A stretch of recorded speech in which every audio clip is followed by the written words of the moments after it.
Good morning. I'm Shelly, your mouthy mama, talking trash and truths. And this is the Mouthy Mama's Musings. I figured I'd jump in this morning and have a conversation since I can't fall asleep. T Rex!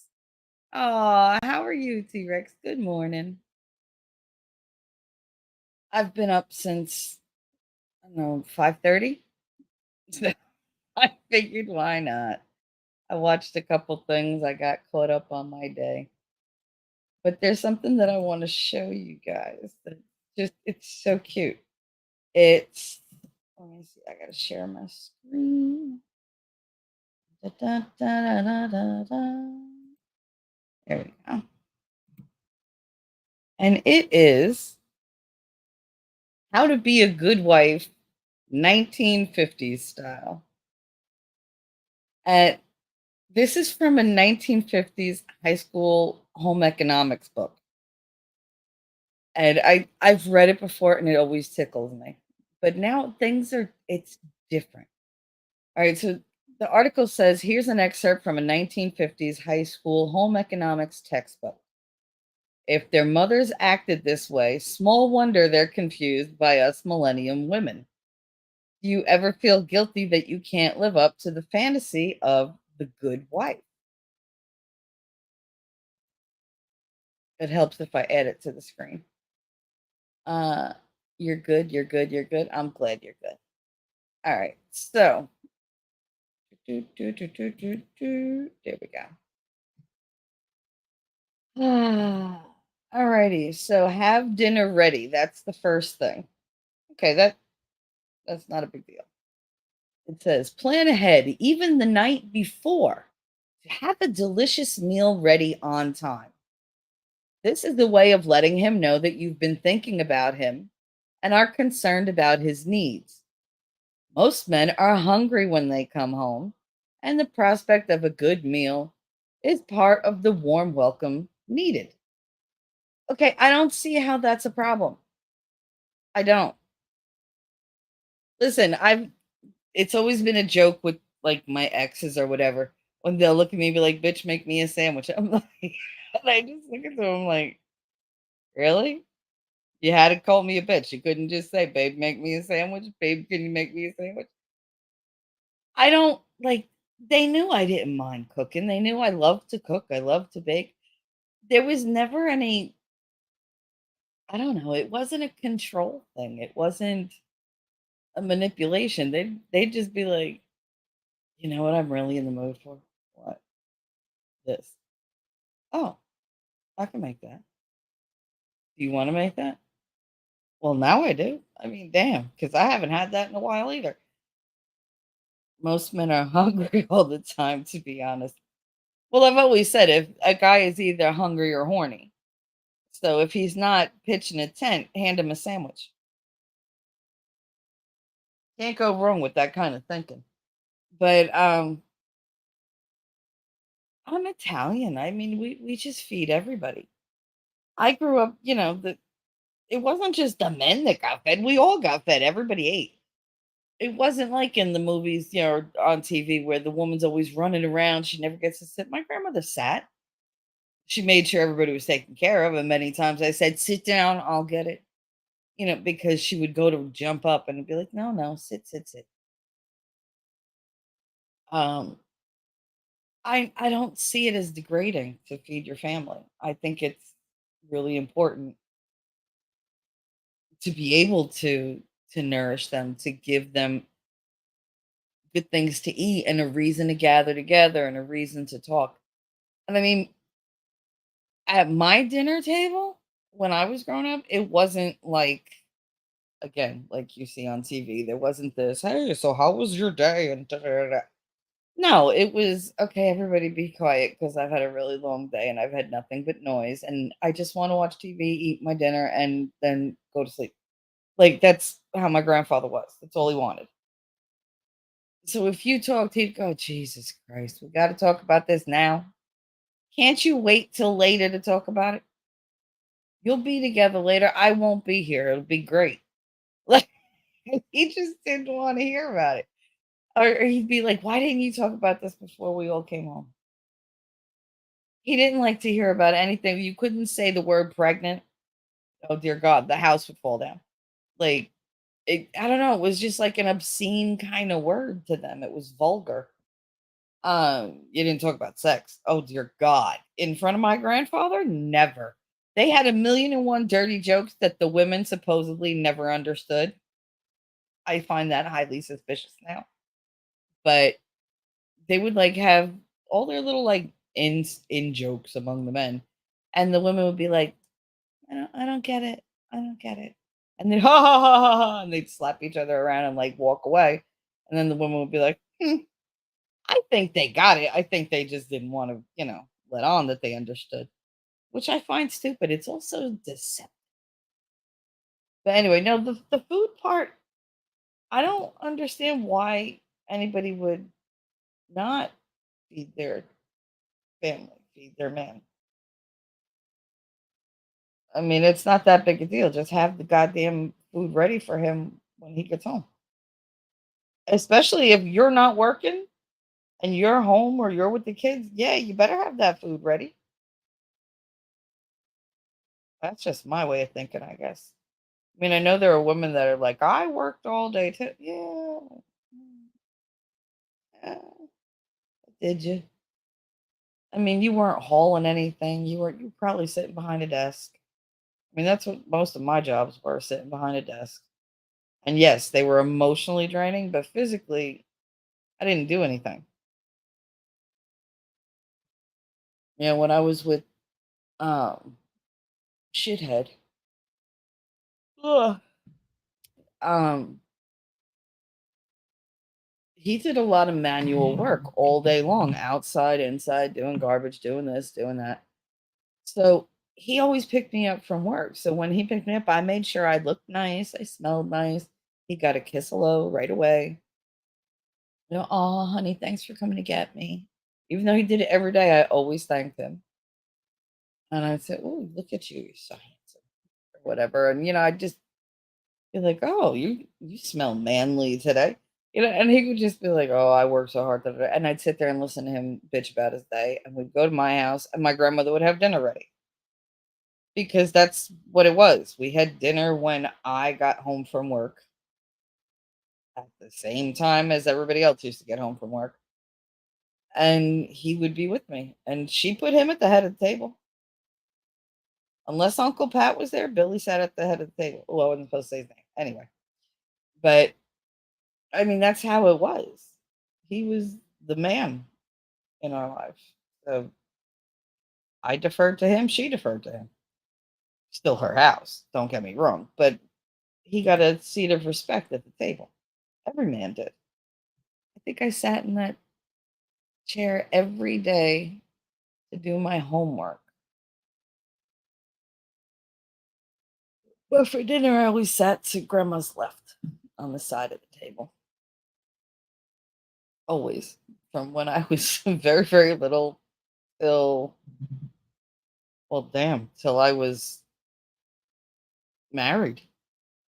Jesus. Yeah, she just automatically put my chair there. Whatever. Um, okay, so the next one is prepare yourself. Take 15 minutes to rest so that you are refreshed when he arrives. Touch up your makeup. Oh, this is what I talked about. Put a ribbon in your hair and be fresh looking. He's just been with a lot of work weary people. Be a little gay and a little more interesting. His boring day may need a lift. Okay, one of the things that he always loved was the fact that I was always hi, like I was always excited to see him. And it always made him happy that I was so happy to see him. And I don't know, it was a nice thing to do. How hard is it to smile for somebody? Just to let them know that, "Oh my god, I'm so glad to see you. I'm happy you're here." I always made sure he knew I was happy he was there. I like Miguel, who when he showed up, I would go, "Oh Christ, this one again." It was just like ugh. He wouldn't go away. Clear away the clutter. Make one last trip through the main part of the house. Gather up the books, toys, newspapers. Dust the tables so they appear clean. Appear clean? Your husband will feel that he's reached his haven of rest and order. Doing this for him will give you a lift also. I doubt that. I doubt it. But it's actually not a bad practice. It's really not. I mean, how hard is it to walk around and just like put stuff away? I mean, for me, it's really hard because I got no place to put it because we have too many people living in this too little fucking apartment. But for the most part, put away the clutter. Prepare the children. This one's fun. Take a few minutes to wash their faces and hands, comb their hair, change their clothes if necessary to make them look presentable to him. They are God's creatures, and your husband would like to see them playing their part. Okay, this I see the logic behind it, but for different reasons. Like if you clean up the kids right before he comes home and everything, he's going to be more likely to want to play with them and be around them, and maybe he'll take them out of your hair for a little bit. Plus, now he thinks that you're really on top of things. He doesn't know that 10 minutes ago they had Cheerios stuck in their hair, or they had Fruit Loops up their butt in their diaper or wherever because that's where they fell. They don't need to know that. It's fine. Make them smell nice, make them look nice, brush them up a little bit, make sure they're not icky, make sure they're not stinky, and they're more likely to be receptive to playing with them right away. They'll toss them around, do whatever. Sorry about the yawns. I'm really, really tired. Let's see. Minimize all noise. Oh, hell, do that for yourself too. At the time of his arrival, eliminate all the noises of the washer, dryer, dishwasher, vacuum. You've had plenty of time to do these things during the day. Don't do them now. Encourage your children to be quiet. Be happy to see your husband. Greet him with a warm smile. Hell, greet that man with a big old smooch. Yeah, I never like coming home to noise. It's like you open the door, you're like, Jesus, why am I here? But when it's nice and quiet, you're like, oh, it's nice. Oh, TV's on. It's low. Turn it up a little bit and we could eat and watch TV and not talk. It's great. I I once went home with my husband. He picked me up and we went home to the condo where my grandmother, that was the last place she lived. And I was just like, "Gosh, I didn't have to go." He was like, Why don't you want to come home?" I said, "Why?"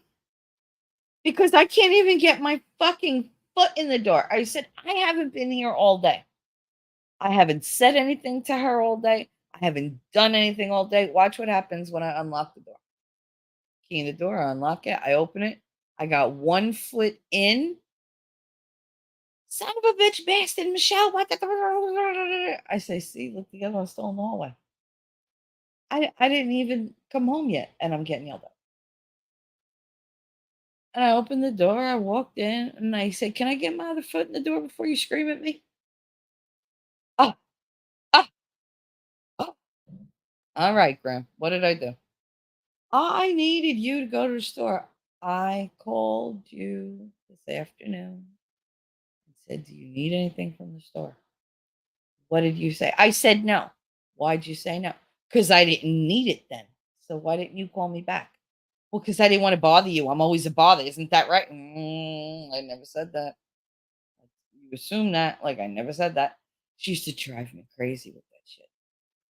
Or she'd call me at work and I'd say, "What's the matter?" "Nothing. Nothing's the matter, Michelle. Nothing's wrong. Forget I even called." And she'd hang up on me. I call back. "What's the matter? You need something from the store?" "I don't need you to get me anything." Hang up on me again. All right. Fuck it. I ain't calling home. I go home. You gotta wait. I gotta wait for what? For dinner. Why? Because we need milk. For what? For the mashed potatoes. Well, why didn't you tell me that? I'm waiting. For what? Your mother. Why are you waiting for mommy? Because I told her that I needed things, so she went shopping for me. But why didn't you tell me? We had the car. He would have just brought me to Food Town. I would have ran in, ran back out. Oh no, I don't want to bother you. I didn't, but I asked you. Well, your mother's doing it. But mommy was going to the store? No. So you told me no, and then called mommy and told her she had to go to the store, even though I was coming to the place you wanted the stuff to come to, but she's got to now go out of her way to bring it here because you're stubborn. I am not stubborn. You are stubborn. Oh my God. So stubborn and ridiculous. Like that was what we used to go through toward the end. Everything I did was wrong. If I breathe, what? What I do now? I don't understand why you have that tone. You oh, what? Okay. All right. Whatever. I'm going out. Of course, go out. That's all y'all ever do. Everybody goes out. I'll just die here. That was the whole week. I'll just die here. Stop saying that. Please stop saying that. Oh, it was. But no, I get the minimize all noise.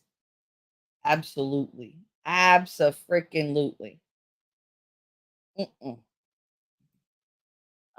Do not greet your husband with problems or complaints. This is the same as that. Don't complain when he is late for dinner. Count this as minor when compared to what he had to go through today. Now, I'm absolutely 100% on board. Shit happens. I called my grandmother and I said, Michael needs me to run a last minute report. I'm going to be about a half hour late for dinner. I was 45 minutes late for dinner. I came home, there was no dinner on the table. She was doing a crossword. Katie was in the high chair, and I was like, "What's going on?" Because my Uncle Pat was already in the living room. And I was like, "You all ate already?" Mhm. Oh, all right. So I put my stuff down. I go to the refrigerator, and I'm like, "What'd you make?" Empanadas. Really? Mhm. You ate them all? No. Oh, so where's mine? In the garbage. What? In the garbage where they belong. You couldn't be, bothered to come home on time, but I called you and I told you my boss needed a report. I don't care. You got to be home on time. She put my empanadas in the garbage. Granted, she wrapped them in tinfoil and put them in a plastic sealed bag and put it on top of the garbage in the garbage pail. But she still, that her point was I was late, so basically fuck you. And she put my dinner in the garbage. I was like, this is the bullshit that I have to come home to? Really? It made me not want to come home. So I get it. I totally get the whole greet them with no complaints or whatever. Make him comfortable.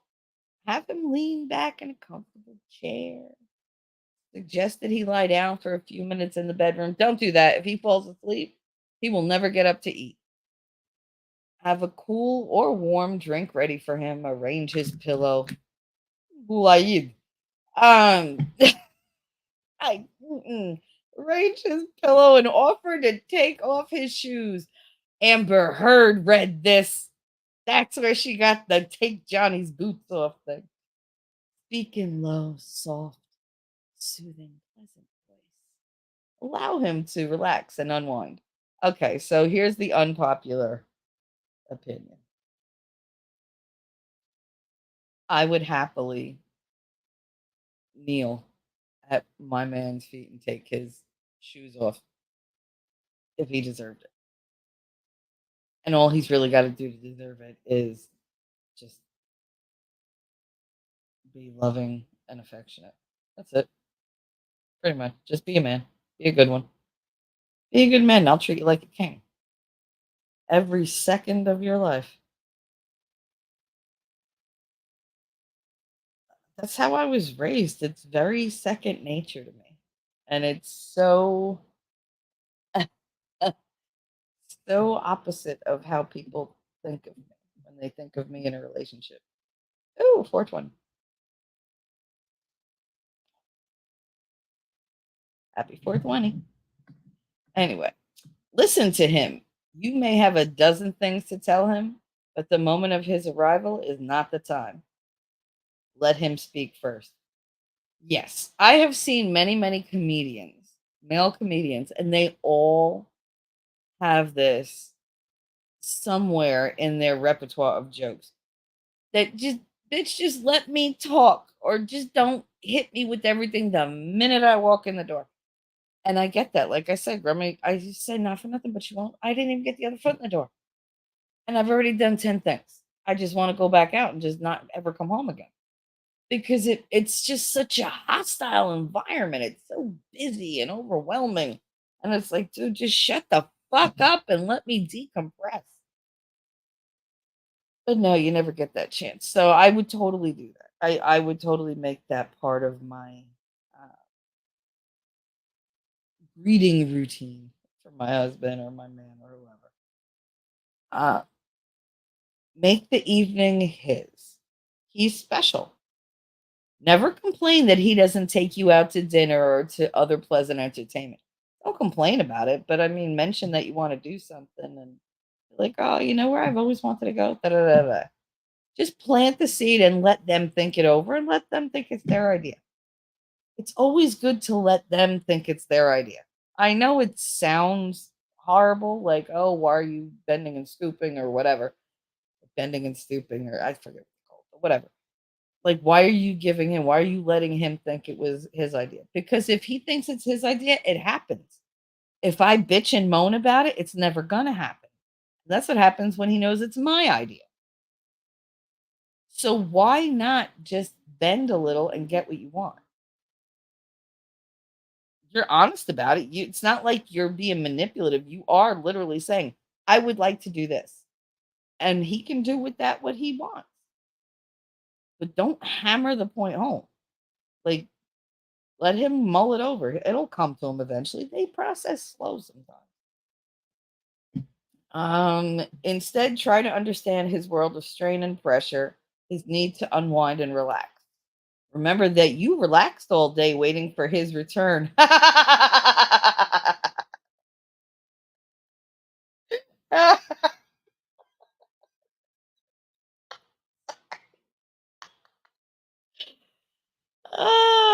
Now it's his turn to enjoy what you enjoyed.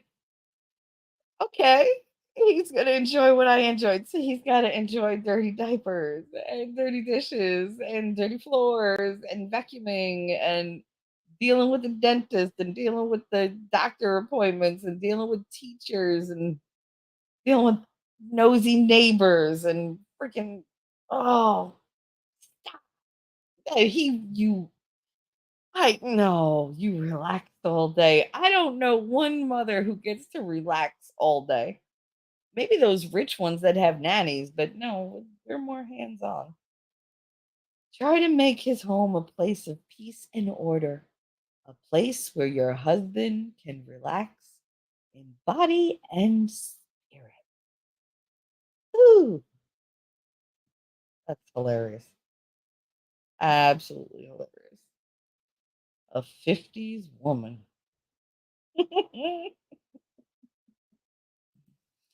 Oh, that's great. Don't you think that's great? I think that's great. Daisy! Is T Rex biscuit shopping? How do you shop for biscuits? No, he's lot lizard shopping.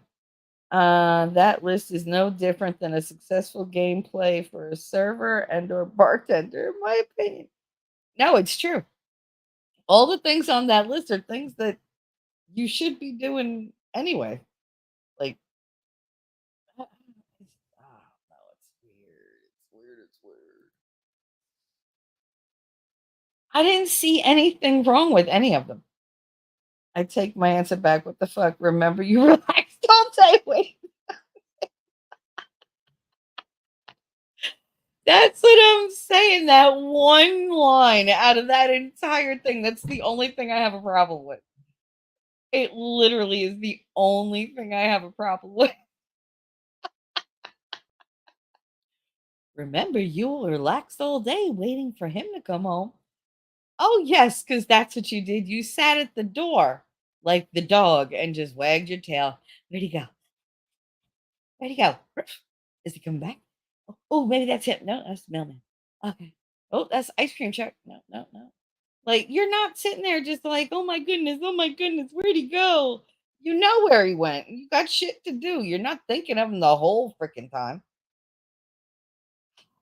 And I think the whole like texting all day, that I think that has to stop.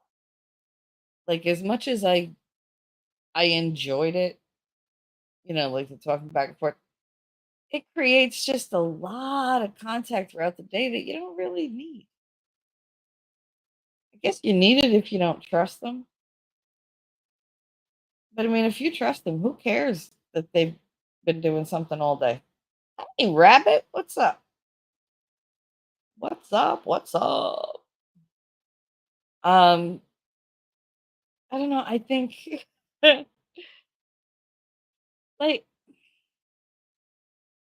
I don't know. I'm trying to think of it from different perspectives. I just don't see what's so wrong about making sure your man is fed. Like, feed him, cook him something nice. That's one of my love languages. We're gonna have to do a whole stream on just love language because I think my love language is like through food and through touch. Like, I'm very tactile, very affectionate. Um, like I've said before, Billy always used to say, "You can't not touch." Like, why is that? Why can't you not touch? You always have to touch. And I asked him, I was like, "Does it bother you?" He was like, "No, not at all." He was like, "It's just I've never known anybody who has to touch all the time." Like, it's just it's really like compulsive for me. If I care about you, I'm going to, have my hand on your shoulder, have my hand on your head, or when I walk past you, I'm gonna ruffle your hair. Um, I'm a hugger. If you're sitting down, you belong to me because I'll just go behind you and wrap my arms around you and just hug the shit out of you. Uh, I'm that one that you're gonna look at your shoulder and there's my face because I'm just resting on your shoulder like, what's up? What are we doing? Like, you'll feel my boobs on your back. That's typical of me. Boobs on the back. It's like whatever. But I mean, I can't really put my head on anybody's shoulder without getting my boobs on their back because they're big boobs. But you also got to get kind of close for that. So, and booby hugs are the best anyway. Just ask Alan Walsh. He loves my booby hugs. He hasn't even gotten a real one yet. Maybe someday. I'm sure I'll make it over to Wales. I think he's Welsh. I can't remember. I can't remember if that's an insult to say he lives in Wales or if it's okay to say he lives in Wales. But I think he does live in Wales or he's from Wales. I don't know. That, like, England is pretty much like the size of New Jersey. And it completely baffles me. They have a million different accents, a million different counties. They're like, "Oh, you're from this Cheshire. You're from Cheshire, and you're from Chester, and you're from this, and you're from whatever." Here we're like, "Oh, you're from Jersey. Oh, you're from the North. Oh, you're from the West. Oh, you're country." Like, that's Outpost. Outpost is not Southern. He's country. There's a difference. The number of teeth. That's the difference. And the accent. It's always in the accent. I love me some Outpost nerds. So everybody better be nice about it. But he's still country. And he's short. And I love him. I don't care what anybody says.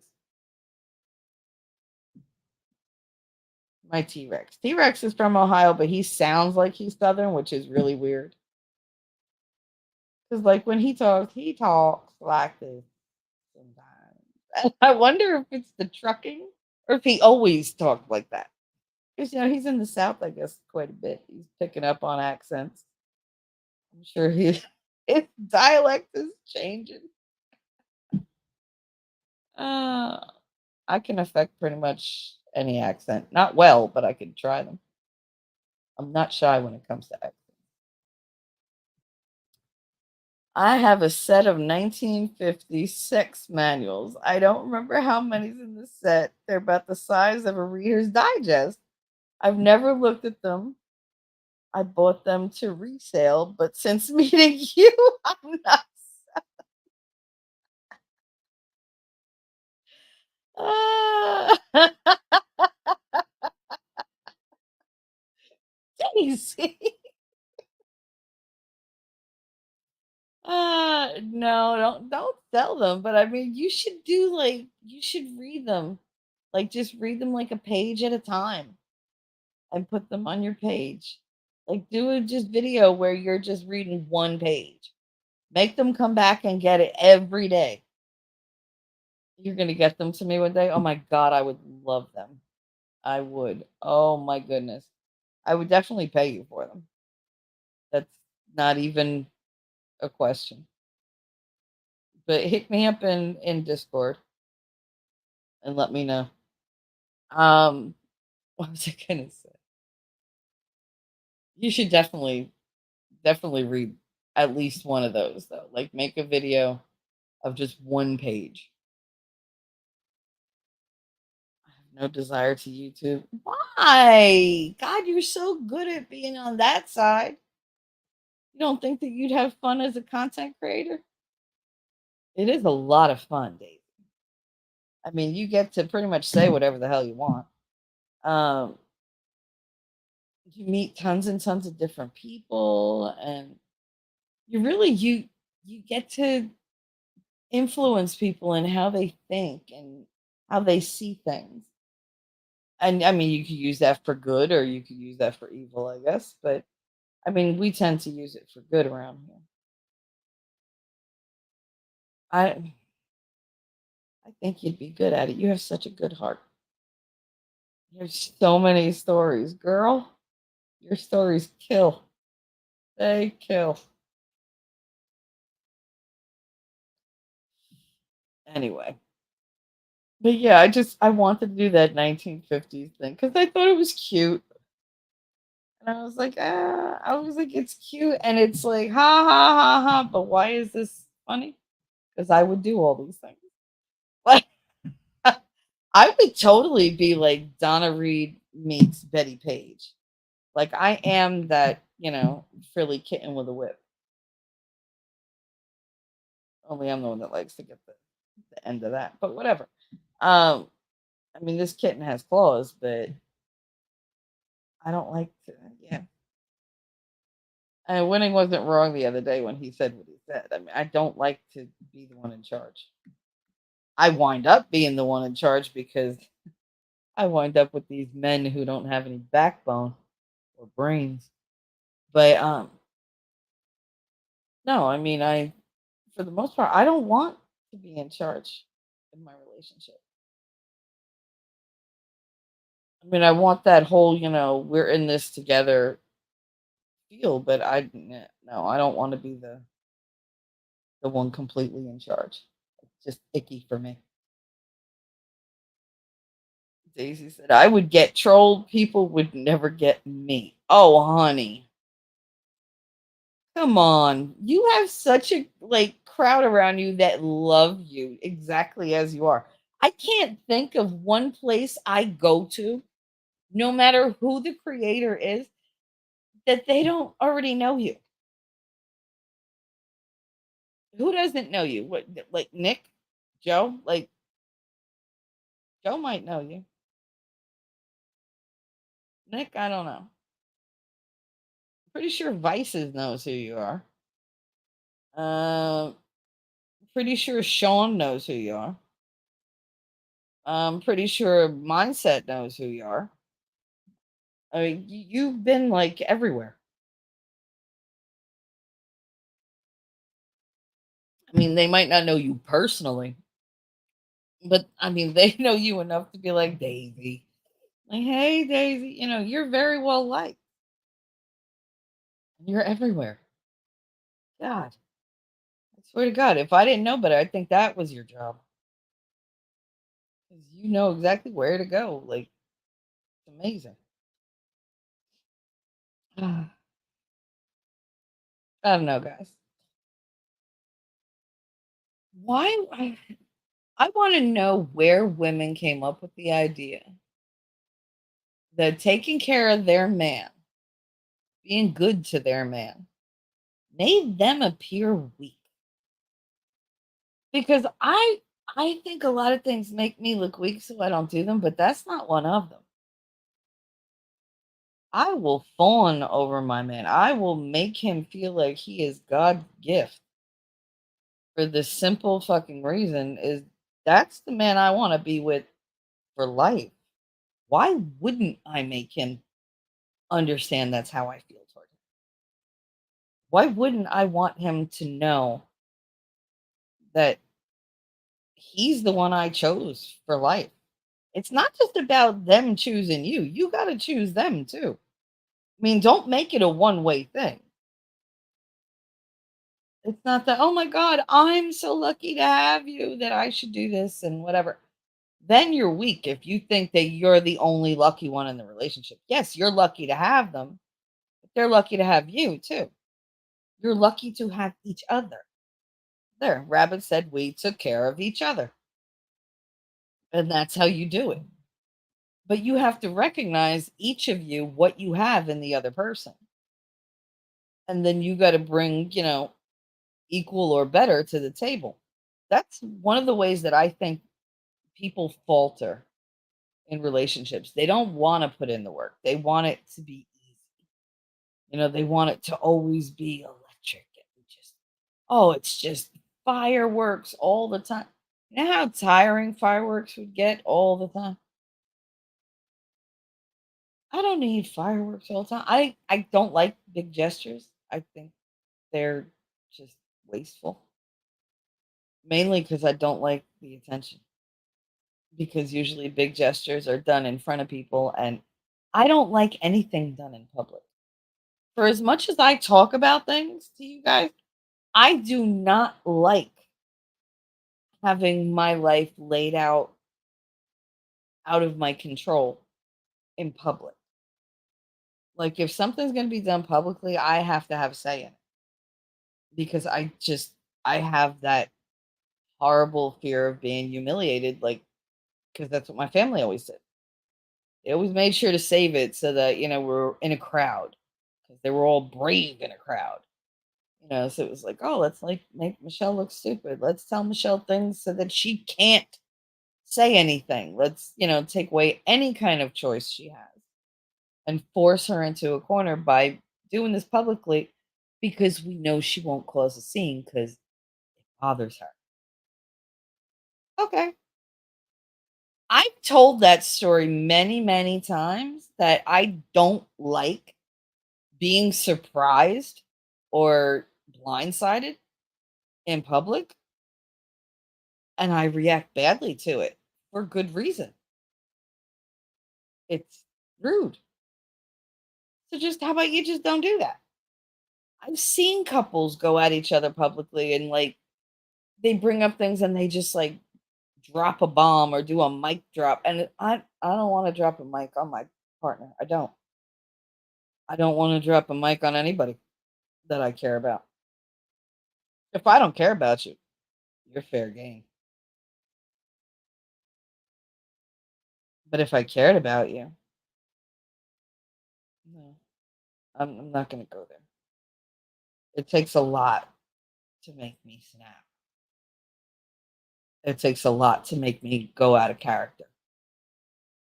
And people seem to think it's so bizarre.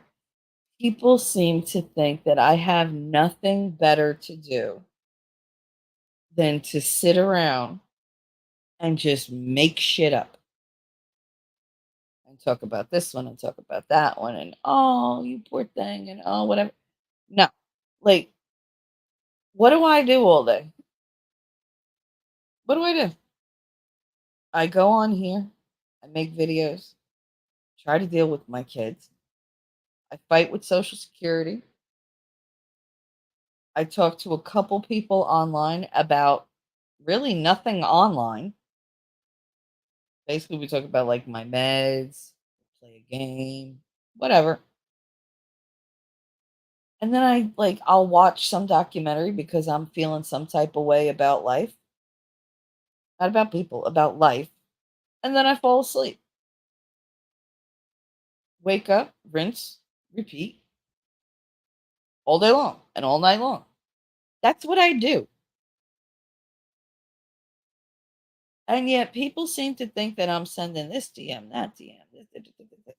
Everybody's got something to say about something they think I've done. And I haven't done any of it. It's amazing. It's amazing how easily I get painted with the bitch brush or the liar brush or the I don't believe her brush or the she's a whatever, I don't like her brush. You don't like me, it's fine, go away. You don't have to like me. It don't bother me one bit. Really don't.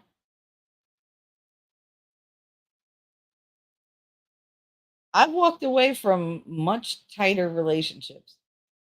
It don't bother me. Once I'm done, I'm done. And I have no need to drag anybody through anything. I just want people to go the fuck away and keep my name out of their mouth. I'm not about the drama. That's their shtick. That's their, niche, whatever the fuck you want to call it. That's their forte. You know. I know it's for, but I just don't like saying it that way because it's supposedly fort and not forte. I just don't like it because it sounds wrong, so I'm not saying it that way. But yeah, no, I just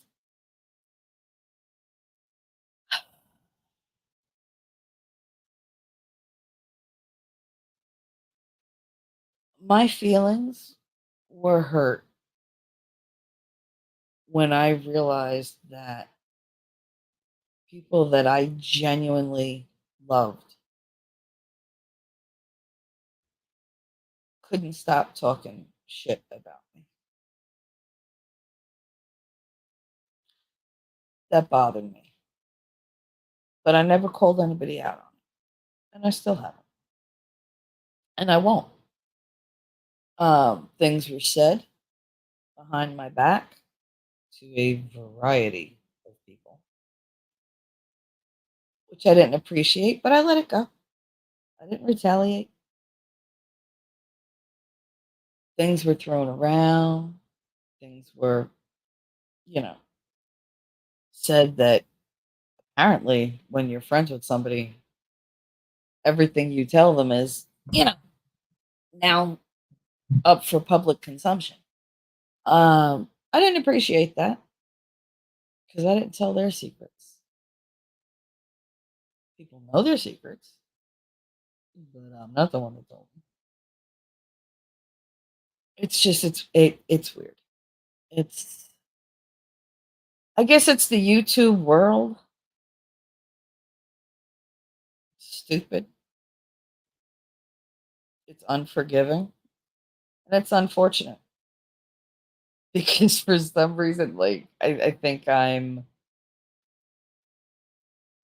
don't know, I'm like poisoned for other people or whatever. Maybe that's how they see me because that's what they've been told. They figure if they have me on, either I'm gonna yell at them or somebody's gonna troll the chat or shit talking will happen. And that's fine. I'll just stay on my channel. I will do my thing. I ain't gonna make that big a deal out of it. But it does bother me. It does. Because I didn't do anything wrong. And yet I don't I don't get invited to go on streams anymore. And told T-Rex this the other day, and I told him I wasn't gonna say anything, and he told me that I should. So I thought about it. And it just feels like, yeah, maybe I should say it. Because the way the whole thing went down, I got painted as this huge villain, and I don't know why. All I did was defend myself. I spoke up for myself, and then I walked away without like maligning anybody. And I left it like that. I left it like that and I got talked about and my name got trashed and it was a whole thing.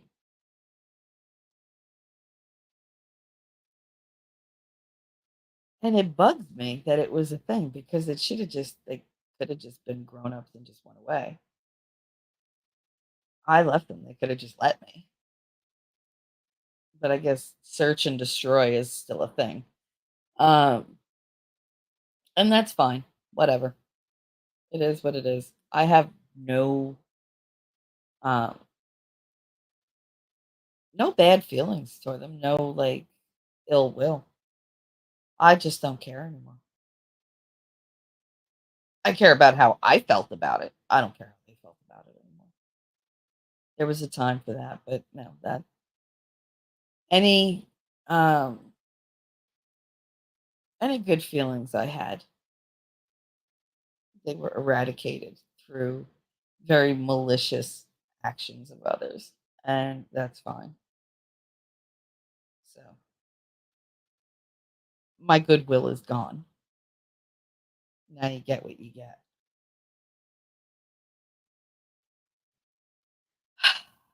That felt good. That felt very freeing. Yeah.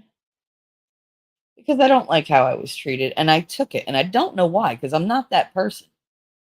I'm not that person who just sits back and lets people just talk about them, whatever. I was trying to take the high road, and I'm still gonna take the high road and not talk about the shit I know about them, but I am gonna say that it's really immature, that kind of behavior. It's the whole, "Oh, I'm gonna say this, and I'm gonna do this, and, oh, I'll talk to this person and badmouth her, or I'll talk to that person, or I'll pretend," or whatever. I got no ill will. I'll be very civil to everybody.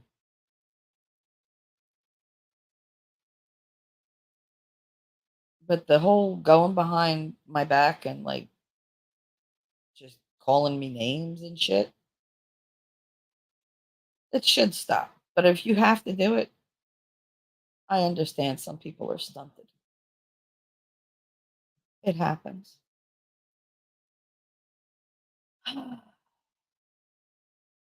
I've been awake way too long. Way too long. I'm not even stoned. Isn't that's a damn shame.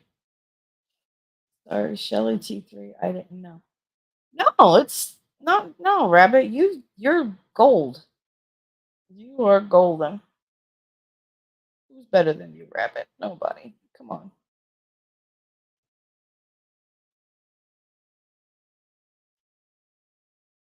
It's very isolating when people do that.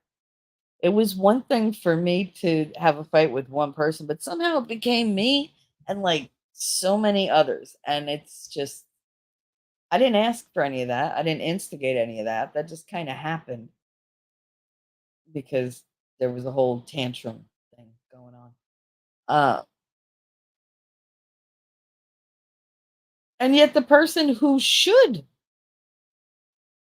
be like, going head to head with me, it's quiet. And it's fine. It's weird though. It's just weird. I don't know. I don't know.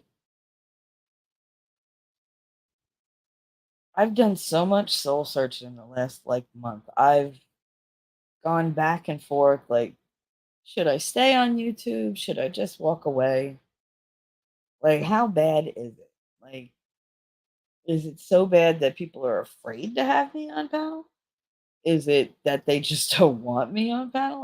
Maybe I just suck. Maybe that's part of it. And that could very well be it. I could think that, you know, people enjoy me and maybe they do, maybe they don't. Maybe the ones I think enjoy me don't. And maybe I'm just seeing everything wrong. Maybe quitting YouTube is the way to go. Maybe doubling down is the way to go. I don't know. I'm taking it literally a day at a time, literally a day at a time, because more than that overwhelms me. So, like last night, I decided to read. Um, I wanted to read a book. Like I told you guys, I wanted to read books to you, and I do. I love reading the books, but it's boring. It's not just boring for you; it's boring for me because these are, public domain books. They're old. They talk weird, and for me to read them straight, like Common Sense, I read it straight, and I read the whole thing, and that was great. Very important document in our nation's history. And yet, part of me just wanted to read bits and pieces and react to it as I read it, because there were parts of that I was like, "What? What the fuck is this word?" Like, I don't know how long was this sentence? The sentence was 17 lines. Like, do these people not know what a run-on sentence is? Like, commas, people use them. Like, Thomas, hello. Shelley's ASMR. Uh, Daisy said, "I have no idea who said anything. I went to invisible mode. I've been in chats briefly, but not listened to any streams on purpose." No, honey, it's something that got blown out of proportion. Don't even worry about it. Rabbit, Shelly's ASMR. I was thinking about it, Rabbit. That's a lot of work, ASMR. I wonder if I could like make one video of just sounds. Like I want to have almost like a metal bowl and just pour things into the bowl, like spaghetti, beans, rice. I wanna have, like, a bowl of rice and just sit there and sift it with my hands and do stuff like that. I think that would be awesome, but I don't really know what ASMR really is. Like, I could do it with my voice, but that takes a lot of effort, and I have to remember to always speak like this. So, it's like it takes a lot of effort to do that. I get a lot of my community advice from an old school type community. I'm not there every day, but them mofos really are a family. That's good. That's good. I don't want communities anymore. I think Winning's got it. He wants a crowd. I just want, like my peeps. They're just gonna be my peeps. Who are they? Those are my peeps. Like because that's what it is where I'm from. You got your boys and you got your peeps. Like that's it. And I already got my boys. So I got my peeps. I don't want to leave anybody out. Um, the ASMR. I mean, I think it would be fun. I do. But like with the book now, I did a new thing last night from The Idle Thoughts of an Idle Fellow. And I didn't read the whole book. I read bits and pieces of the book, but I read it the way I would read it if I was reading it to myself. So I had comments in there. I was hysterical laughing at some point. At some I was like, "What the hell is he talking about?" Like, I'm like, "What the hell is this?" And it's so funny because this guy really is like he's got quite the take on shit. And it was funny. And he's got more books, so I want to do more books. But I had a really good time doing it. So I was like, screw it. And I put that forward. I think that's how I'm gonna do books. I'm not gonna read them straight. I'm not gonna read them in their entirety. I'm gonna read as I'm going through, like as I'm skimming through them, I'll read excerpts and stuff like that. Or I'll read a chapter and totally give my whole take on the whole chapter. But I think it's better. It's more me. Even for like the kids in school, whenever I'd read a chapter, it was me walking around the classroom and like gesturing and being so like extra about it. And that's what I want to do. I want to read some stuff, but I want to be extra about it. So that's what I'm going to do for story time with T3. This way I can put them out more quickly, well, quicker and easily. At least a little easier than before. Because let me tell you something, making that 2-hour Common Sense excerpt like that 2-hour reading, took me about 7 hours. The 2 or the 1.5 hour thing that I did last night took me about 1.5 hours. That was it. Like, I literally went through it just boom, boom, boom, boom, boom, and I was done. I was like, "Oh, wow, that was really quick." And I think it was better. I do, because my screw ups were funny. My takes were they were whatever quick take I had on whatever I was reading. It was better. It was just better. And you got my, like, real reaction. So I'm gonna do them like that. Even like Little Women. I don't need to read all of Little Women. There's certain parts that I wanna read, and certain parts I just don't. Like, I'd love to read the part where she, like, cuts her hair off. I would love to read the part about the one sister, like, um, whatchamacallit, getting, like, I forget what she did. It was something really weird. Something about lemons. She owed lemons or whatever. It was just very bizarre. I don't know. I liked it. But I mean, that's what I want to do. I want to read something that's funny. I want to read something relevant. I want to read something that I could give my take on. And I don't want to read the whole goddamn thing because these books are, wordy. They're really wordy. And a lot of the time, you don't need to read all of what they're putting in for a laugh. Like, you just need to read a couple lines for the context, and that's it. Especially with these older books. Dear God. I don't know why they thought more was more, but less is more. Make it like quick and to the point. One of the sentences I read had 45 words in it. I was like, "Are you kidding?" I had to take two breaths in between the sentence. And then I had no idea what the beginning of the sentence said anymore because by the time I got to the end, I'd forgotten it. It was just, ugh, not pleasant. Thomas Paine, bad writing. Good ideas, but that writing was. Hey, Wolf Kinder, what's up? How are you? I just thought I'd do a spontaneous live because what the hell? Why not? And I just wanted to read the whole 1950s How to Be a Good Wife.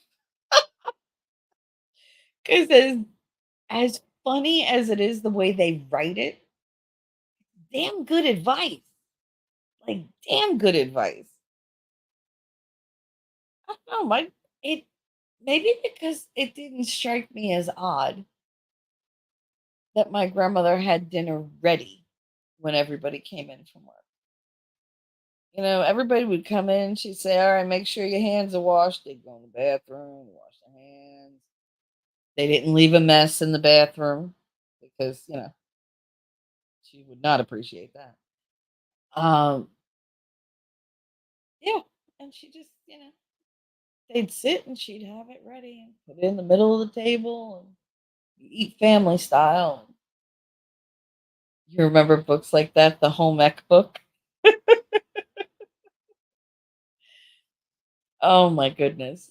I remember seeing my aunts had different, like, how to be a good girl or how to date.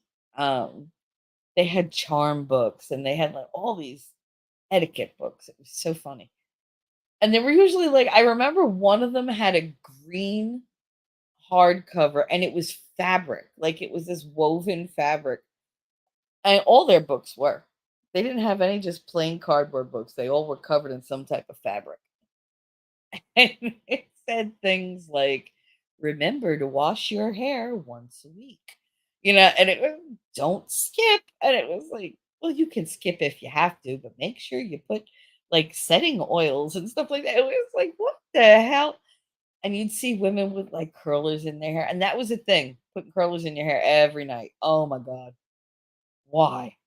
Like, I remember my grandmother putting those hard ass curlers in my hair and I had to sleep in them. Why? Do you know what it is to have all those little spikes and hard plastic rollers digging into your head all freaking night long? And then they're like, "Oh, you don't look like you slept." Gee, I wonder why. I wonder why. You sleep on Legos and let's see how you freaking feel. 'Cause that's what it feels like. Stepping on Legos is the same as sleeping in hard plastic curlers. She said, "Nope, my hair was curly." My hair was curly too, but they liked it a certain kind of curly. I had natural banana curls. Apparently, that was just not the way they wanted my hair to be. They wanted my hair to be, I guess, I don't know, more uniform? I don't know.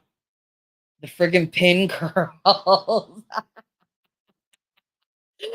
The pin curls, you take the hair. Oh my god, my mother used to have these.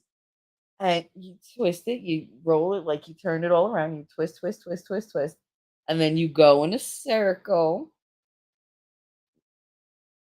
right? You spray it with the with the setting lotion, and then you take the flat, um, double prong silver clip and you slide in those fuckers hurt.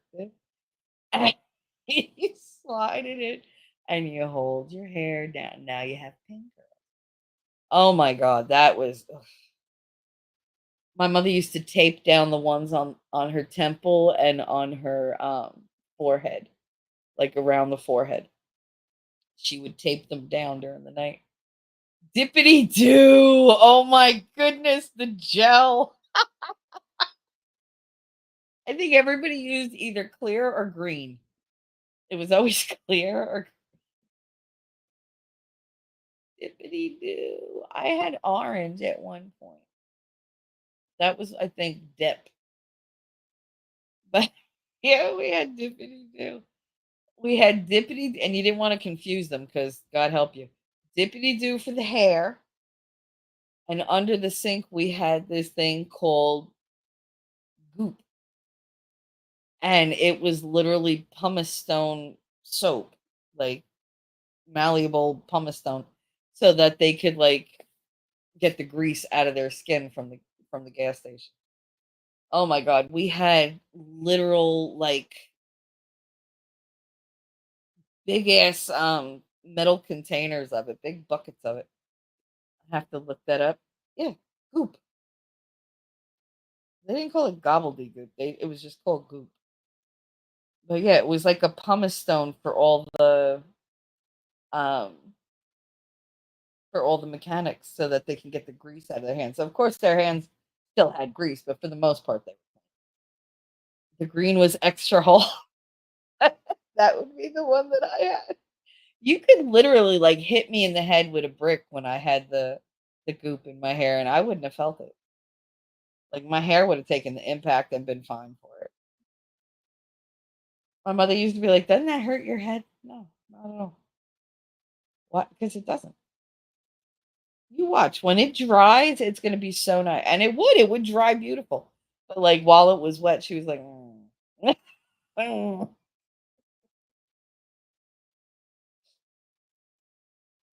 No, my grandmother had this setting lotion that it was a spray bottle, like a spritz. Uh, she'd be like, "You spray every curl." Alright. And I'd spray every curl, I'd get up in the morning, and they'd just be stuck like that. I don't know why my hair never looked the way it was supposed to. They still make it? Oh, I'm sure they do. I'm sure they do. I used to use, for a hairspray, I used to use it was called Vavoom, and it was a freezing spray.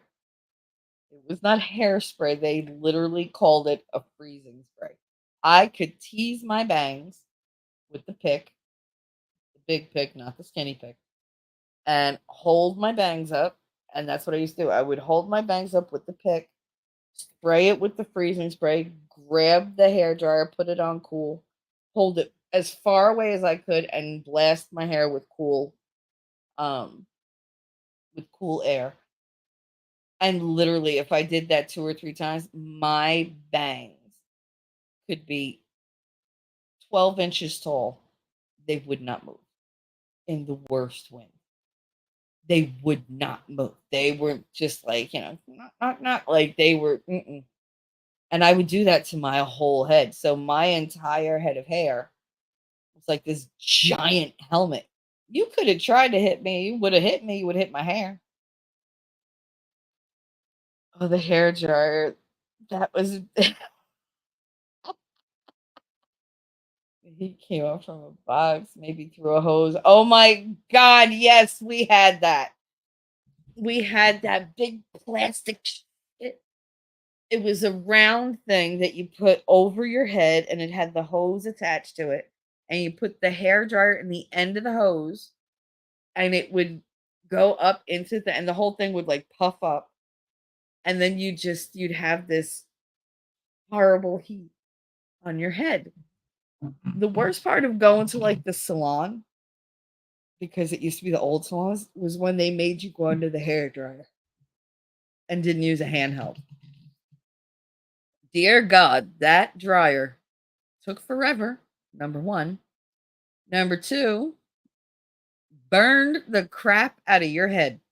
Rabbit said, I have one of we had the Flowbee. Do you remember that? Flowbee had how you do like Ellie Funk, good morning. How you do like really quick haircuts on kids and stuff, make them look really, really dorky. My mother had that. It didn't work real well on my siblings because they had super curly hair. It was the same material as the baby rubber pants. Yes, it absolutely was. It was like, I feel bad, but it's like shower curtain material almost. Like it was that bad and it was terrible. I you They were like they had pink ones and blue ones. You could buy them in Spencer Gifts. You could buy them at no, what was that thing? Was it Spencer Gifts? No, what was that magazine that everybody used to get? Everybody got it at home. It was something gifts. It had like all the made for TV things on it. And, if you ever wanted to buy like aprons with pockets, that's where you bought them. You got like placemats there. Something gifts, not Spencer Gifts. It was something else. But it was a magazine that used to come in the mail. Oh, why can't I think of what it is? Damn it. You know what I'm thinking of? Oh god, I used to wait for this magazine. I love to like dog ear the pages of all the things that I wanted to buy, and then my grandmother would go, "Yeah, no, that's garbage. That's garbage. That's garbage. Oh, I like that. No, that's garbage. Oh, I like that one. We'll get that one. Oh, I like that." Like she always got the stuff that, you know, she's like, "Oh, all right, yeah, I saw that on TV too." Uh, oh my goodness, why can't I think of what the damn magazine was? Somebody, chat, you have to know. You have to know. They used to have, like, the special Christmas one where you could buy, like, the all Christmas gifts. It's where you go to get, like, the puzzle container and, like, anything old. Like, you could get a record player on there for, like, $100. Not Spencer Gifts. Oh my goodness, why can't I think of it? Something gifts, something gifts, something gifts. What the hell is it? It'll come to me. I bet you my mother would know it. What time is it? It's 10 o'clock. She's probably sleeping. Damn it. Not Lord and Taylor. I know it's not Lord and Taylor, but that keeps jumping into my brain and I don't know why. I was just gonna say, oh, I'll call my Aunt Grace and ask her, but she's dead. See, this is what happens. No, not the Sears catalog, but I like your thinking. The Sears catalog I used to go through for Christmas. Who did not love the Sears catalog for Christmas and the Toys R Us catalog? Oh my god. Those were the two things I used to wait for like every year as a kid. But not see, I'm gonna have to I gotta look this shit because it's gonna drive me insane. Gift catalog in the 1990s. Catalog. Mail order catalog. Sears. Sears. Yeah, Sears. Honeywell, that's not it. J.C. Penney, no. Consumer Electronics. I remember them. Doo-ba-doo-ba-doo-ba-doo. Sears, JCPenney, Sears, JCPenney. Montgomery Wards. Oh, I haven't thought of them in a long time. Ah, come on. Somebody's got to know. Emissions? Really? That's a weird kind of thing. This is ridiculous that I can't. The Great Price Maker. Yeah, because that's it. Montgomery Ward. Okay, why are these vintage when not for nothing? The 1990s were not that freaking long ago. Like, shut up. So, okay, so where are they now? The first catalogs. God damn it. All right, so you got JC Penn. Stop it. Stop it. Stop it. Cookies. JC Penney, Dell Computer, Spiegel, Land's End, LL Bean, Hanover Direct, J. Crew. Newark Electronics, International Ben. McMaster Cars, Sara Lee, Neiman Marcus, New England Bass Pro, Bear Creek, Foster and Gallagher, CDW Computers, Lillian Vernon. Lillian Vernon was one of them, but that wasn't it. WareGuard, Global Direct, PC Connection, the Talbots, Inside Enterprises, Starcrest, Cabela's, Black Box, Lab Safety, NASCO, Ross Simmons, ABC Distributing. I love them. Williams Sonoma, Walt Disney, Swiss Colony, Reader's Digest, Bloomingdale's, Tiffany, Northern Hydraulics, Whitney, J.C. Whitney. I don't know what the hell that is. Executive Greetings, Norm Johnson, U.S. Sales Corp, Goldsmith, Hammacher Schlemmer. I don't know who the hell that is. Purchasing, Kaiser and Kraft, Nature's Bounty, Orvis, Omaha Steaks, Sports Supply, Ossads, Multiple Zones. God damn it. None of them were the ones I wanted. Under new owner. Finger Hut. There we go. Yay! Ha ha ha. Oh, they changed their name. They were bought by the Federated Department Stores in 1999. And that's it. But that's who it was. Finger Hut. There we go. Finger Hut. Yep. Yep. I remember when Spencer's was a catalog. My grandmother bought stuff for us. Yeah, they were always so like, I don't know, it was just a fun catalog. Shelly, I think it was Gifts of Old Time, something or other. No, it was definitely Finger Hut. Finger Hut. I do know the Gifts of Old Time though. That's the snack one. So good. Anyway. Oh, I feel so much better now that I got that. But why did I keep saying? What did I keep saying? Anyway, I was whatever. I got it wrong, but I knew what I meant. So Finger Hut. God, Finger Hut had such crap, but then they had like stuff that you couldn't find anywhere. You knew Finger Hut had it. There was like a smock kind of thing that I like to bake in, and the only people that ever sold it was Finger Hut. I could not find this smock anywhere. It was like the old lady smock, the kind that, buttons in the front or whatever. Lillian Vernon was the more upper class kind of junk, you know?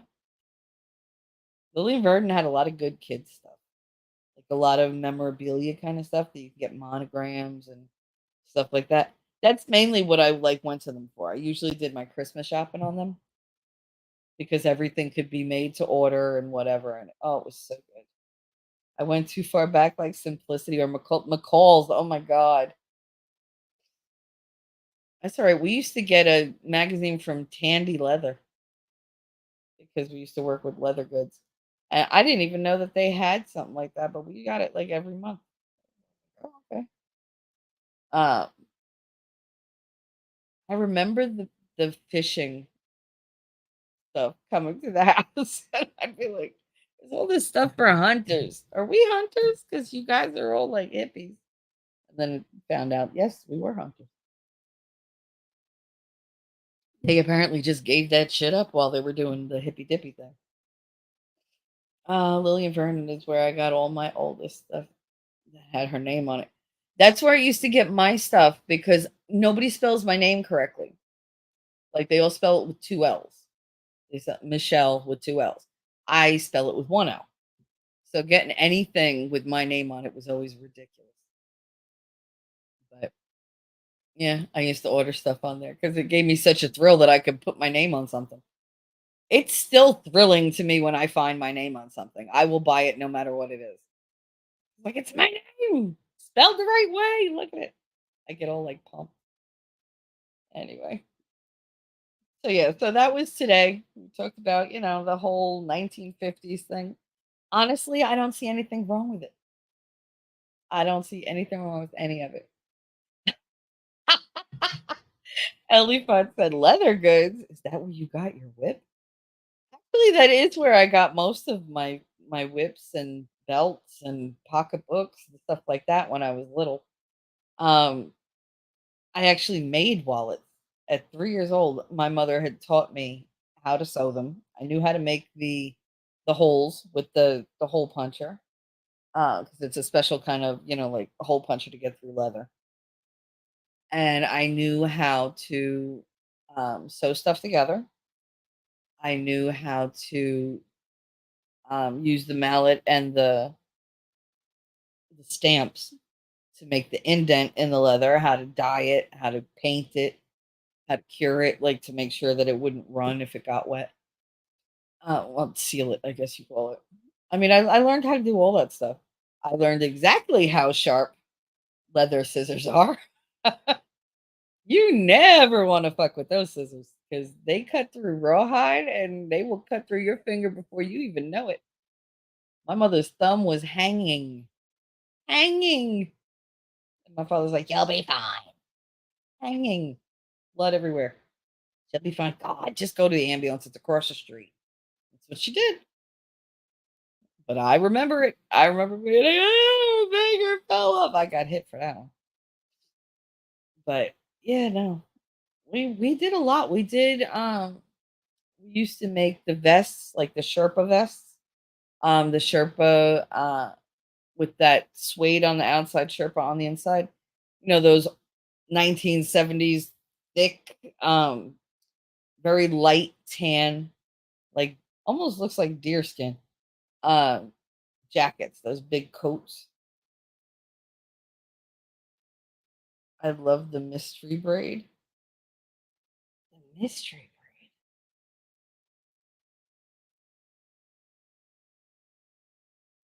The mystery braid. You lost me. But no, we did make whips. So I do know how to make a whip with leather strands. It's very difficult. Like it well, no, let me it's not difficult. It's hard on your hands. It really is because you really have to you have to work that leather for the handle. And it's really like you have to stretch it and it's a lot. The regular strands, they're not bad. It's just hard to cut straight. With my first husband, I decided to be that wife as a last ditch effort to see if I can make the marriage work. I even helped him change out of his work clothes that lasted 5 years, and then I said, "Fuck it."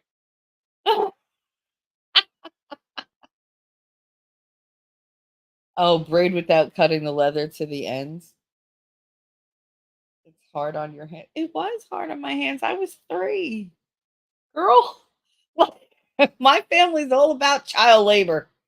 No, there is no such thing as, "Oh, she's only 3." No, it's, "Oh, she's 3. Here's a really, really heavier than you, scissor. Why don't you go cut through those leather pieces over there for about an hour?" Yeah, that was me. That's how I wound up being a responsible adult because I had to be a responsible child or you die. Like, that's the thing about Gen X. There was no, "Oh, come here, honey, and learn how to swim with floaties on." It was, "Don't cry, throw them into the pool, sink or swim, bitch." That was it. I went to school and planned my escape. Well, there you go, Lady Autumn. And that's how you have to do it sometimes. I mean, you know my situation. with my husband. He was very not good for me. As much as I like him as a person, he sucks. Like he's just a savage and not in the good way. Elephant. Sorry, apparently I'm making everything dirty this morning. Baby, you can make anything of mine dirty that you want. Come over and make it dirtier then. Um, I don't have a problem with dirty. Dirty and me go way back. Took another 4 years before finally divorced. I get it. I think if Brett had not hit Katie, I would probably still be in that marriage. Miserable as shit. One of us might be dead, but I'd probably just still be there because he wouldn't have gone anywhere. He'd bitch and moan and whatever, but he really didn't expect me to leave. So when I was like, "Your shit's at your mother's," he was like, "What?" It took him by surprise. Dude, I just like beat the crap out of you because you hit my kid. The fuck? Do you really think I was gonna stay? No. Uh-uh. I'm not taking that chance again. I'm not putting her in that line of fire. When it was me, it was one thing. Her, no, it's different. It's like for me, I probably would have stayed until he killed me. I'll be perfectly honest. And he would have stayed until I killed him. But he hit the kid. One slap. That's all he had to do. Just that one transgression. Once you step over that line, there's no going back. So I mean, I get it. And I tried. I did. I tried. I let him date other people. I was like, you know what? You claim that, I'm intimidating because I know more than you. And you want to date and you want to do whatever. Okay. Broke my heart. It did. It broke my heart. It broke my spirit because I've never not been enough for a man. For my mother, my family, yeah, I'm never enough. But for a man, no, I was always too much. They were always, they couldn't handle me. And here's this guy like walking all over me and I was just like, what the hell is going on here? And I was absolutely completely helpless to stop it. You're with your ex-husband for over 15 years. And I'm sure it changed you as a person because I swear as my marriage went, I gave less and less and less of a fuck about anything. And if anybody had something to say, I'd be like, "Do you know what I just lived through? You wanna come at me? Come at me. Let's go. You wanna fight?" Because I didn't need to fight, but nobody was walking on me after that. It made me very, little Miss Likes to fight. That's who I became. I was that when I was, like, trying to get over everything after high school, and I went right back to it after my divorce. Yep, completely different person today. I went through every stage of grief, and it's just, ugh. Elifant said, "I told hubby before we married that I don't believe in divorce unless there's adultery or abuse." Yeah, and even then, I mean, he was very abusive toward me, and he committed adultery many times. I never cheated on my husband. Thankfully, I'm a happier person. You're a happier person, you're a stronger person, and you know that there's nothing this life can throw at you that you can't handle. Yes, you might like hit a depression once in a while, you might be sad, you might feel overwhelmed, but you know everything passes. You're never going to be stuck in one feeling forever. It just feels like that. And that's what I try to remember that when people are going through any kind of like especially like PTSD. You've already lived through this. I get that it's affecting you because it affects me too. Sometimes I have this one little fucking gnat I can't catch. Anyway, um, it affects me too. But you got to understand, you're reacting to something that's already happened. It's something you've already lived through, something you've already survived. You already kicked its ass. No matter what it did to you, you're here. You got through the worst of it. Now you just got to deal with the emotions of having gone through that. You did the hard part. You did the dangerous part. Now you get to heal yourself. And I think we're more afraid of that step because you got to face that pain. You have to embrace it. You got to understand it sometimes. Sometimes you'll never understand it, which can be very hurtful, but you're not meant to. Some things you just got to accept that they happen and go, okay, that happened and move on. You know, you can't keep holding on to things and going back to it because then nobody's growing, nobody's being better. Lady Autumn, I can't even begin to imagine the strength it takes to walk away from somebody you've been with 15 years. That's a life. That was your life, your lifestyle, your lifetime, like everything. And you know how many years you gave to this person, what kind of years you gave to this person. And you're like, God, I put so much in. You don't want to walk away because you've invested so much, but every day is a loss. So it's like, do I take the risk and just take the L on that one and walk away? Yeah, because you're not taking an L. You're winning because you're controlling your happiness, you're controlling your life, and you're looking out for yourself and your kids. Because if you're not good, they're not good. I do. I give you a lot of props for that. Just as I give Elephant a lot of props for staying in. Elephant, I wish I could talk to my sister about this stuff. I'm positive she has complex PTSD from trauma from different people abusing her. The last was a boyfriend who tried choking her to death. Yeah, no, that's what the shrink said that I have the complex post traumatic stress disorder.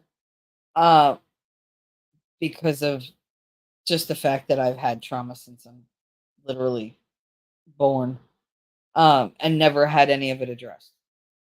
Never. I didn't address any of it growing up. We didn't talk about it. It just wasn't what we did. And it just kept cycling through. Every relationship I've had pretty much winds up the same. Um, it's very difficult to get somebody to be like, okay, yeah, I have this kind of thing and I have this kind of thing. And it's not my fault because the first thing we do is blame ourselves. And that I think a lot of people live in PTSD because they've always internalized what's been done to them. They've always taken it on themselves rather than saying, "Hey, like you don't think about the guy that cuts you off in traffic because he's an asshole. He cut you off in traffic. That's not your fault.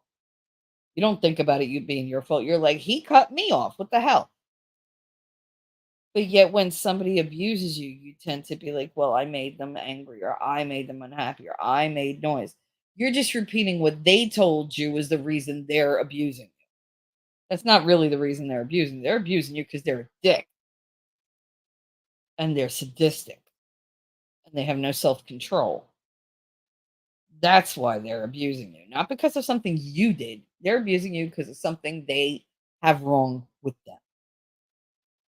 Yep, sounds like my sister. The worst part is she also has bipolar disorder. Yep.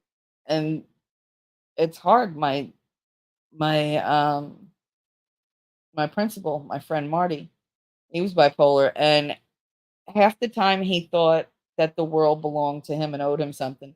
And half the time he was so guilt ridden and shamed about his past or whatever that you could get him to sign off on anything. Like it was just like, oh look, he's feeling bad today. I could get a yes out of him.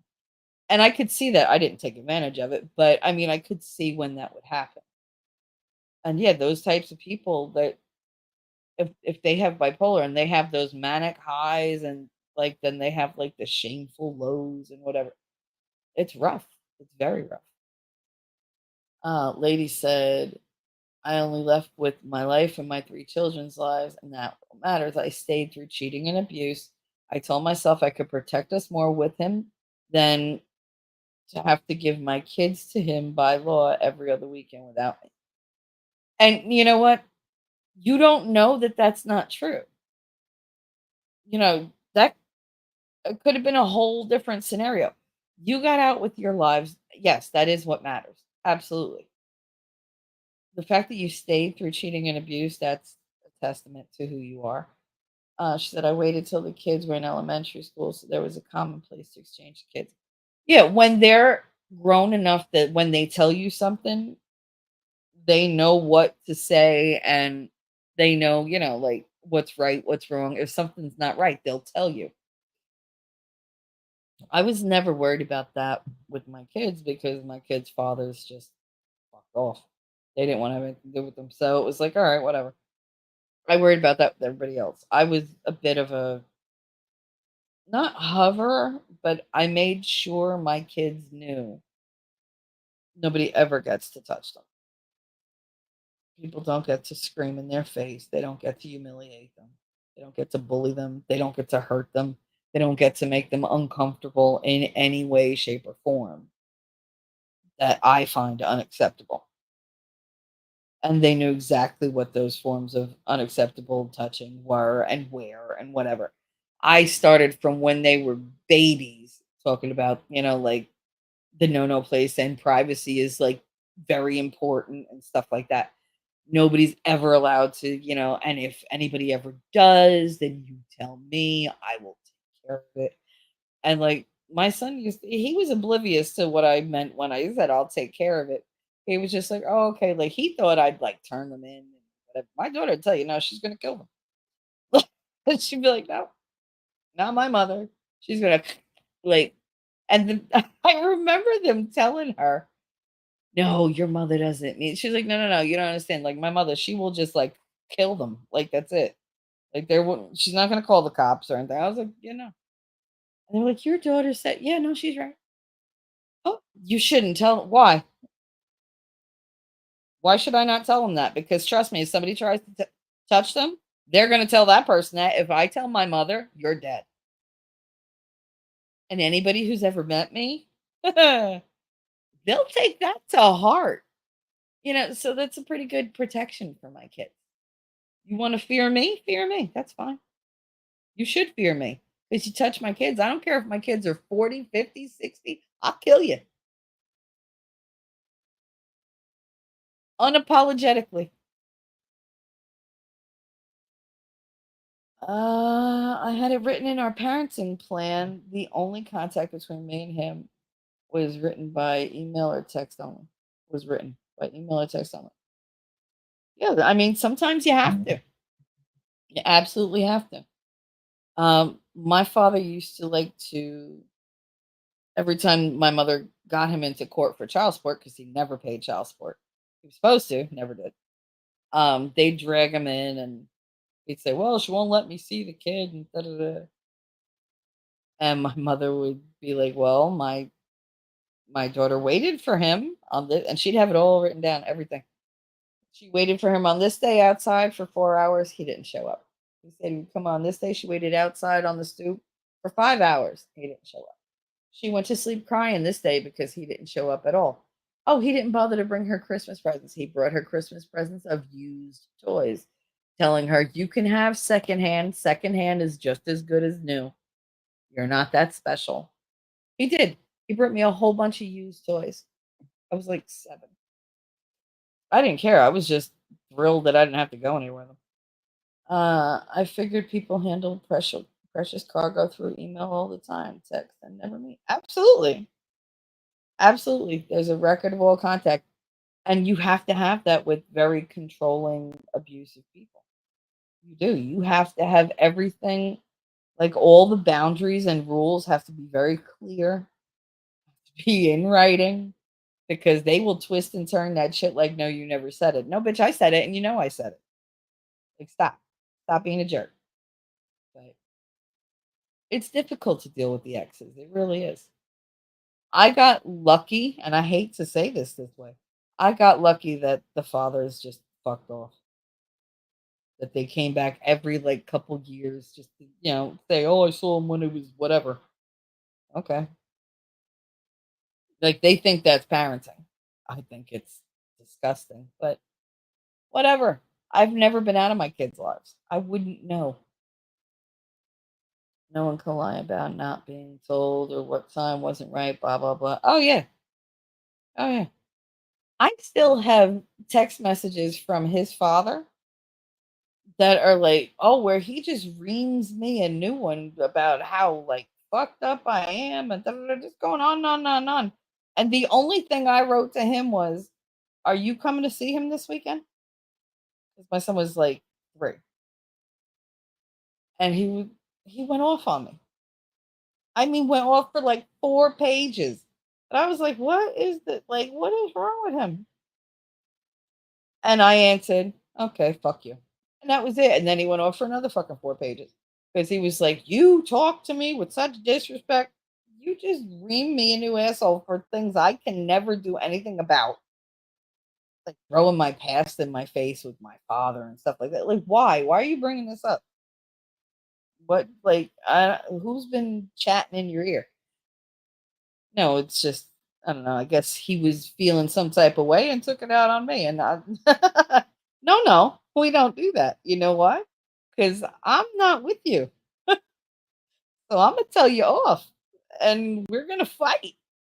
But no, we didn't fight. It was just, he just went off. And I was just like, I had a choice. I could either engage and really fight with him or just tell him to go fuck himself because I really didn't care. So it was like, how much do you care, Michelle? Not at all. Okay, go fuck yourself. Like, that was it. That was quick decision. Real easy. I like decisions like that. Do I care about you? No, go fuck yourself. But if I care, God, that's complicated. Because there's nothing I won't do, nothing I won't forgive, if I care about you. But it's not easy, Lady Autumn. It's really not, especially when you're looking for these kids and you're just like, I want them to have a relationship. I want them to see their other parent, but it's like part of you was almost like, just don't turn out like them, please. Like I'm the one putting in all the work. I'm the one making you a decent human being. Please don't be like them. I mean, there had to be something good about these people because I mean, we went for them, but it's always that hidden part that gets you. Too many people have too many faces. I don't like it. See, when I care about somebody, I tell them how I care about them. I don't tell them I care one way and secretly I care another. If I care a certain way, I tell them I care a certain way. I own up to it. I've always done that. People who think that they could use my feelings against me in public, they forget that I live my life in the open. I don't hide how I feel. I don't hide what I'm thinking, and I don't hide what I think of other people. Daisy said, "I'm listening but getting my hands dirty, so not be chatting." It's all right, honey. I'm not going to stay on that long. Oh shit, it's already been an hour and 40 minutes. If this was supposed to be like a 20-minute thing just to go over that article. And then I start talking and that's it.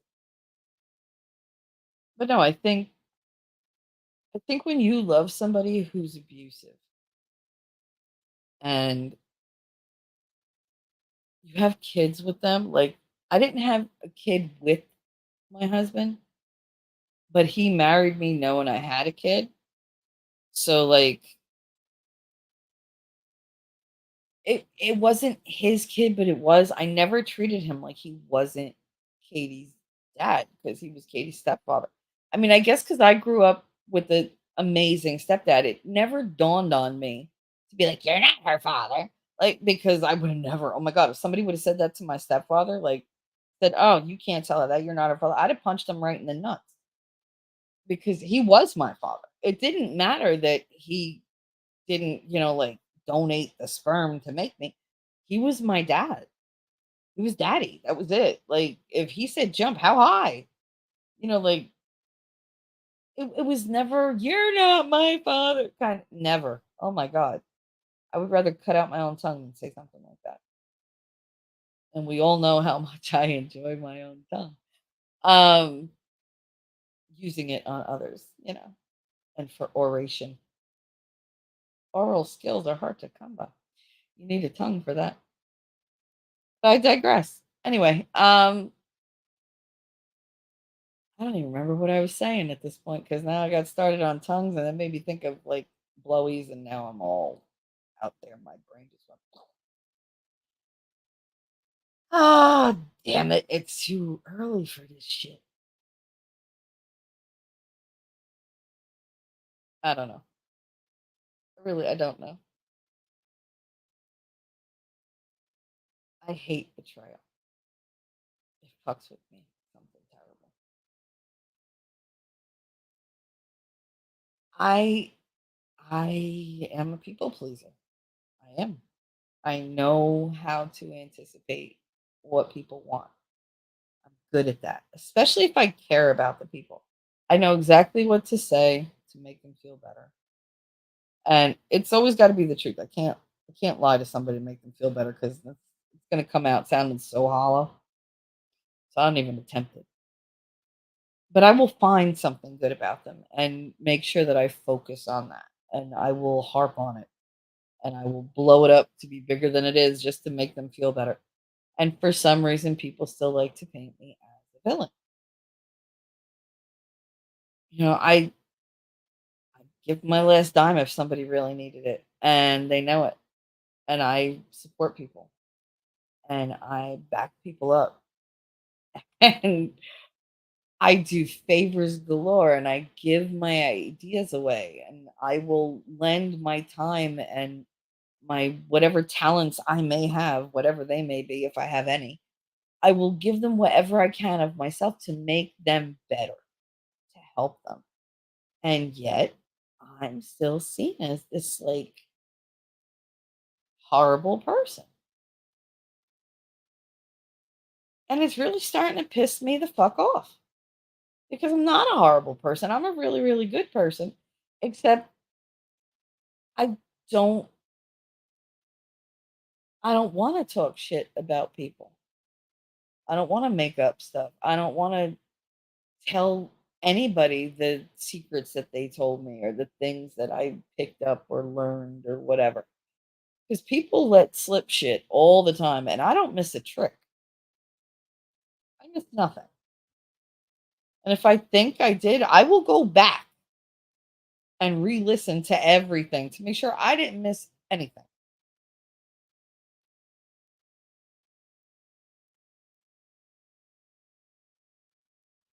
I'm very unhappy on YouTube right now. I think it's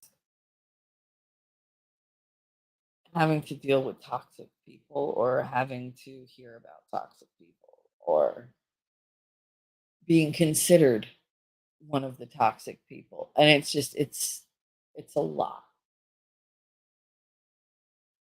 And the lovely part about what I'm going through now physically is with these pills, I am very much like somebody who's bipolar.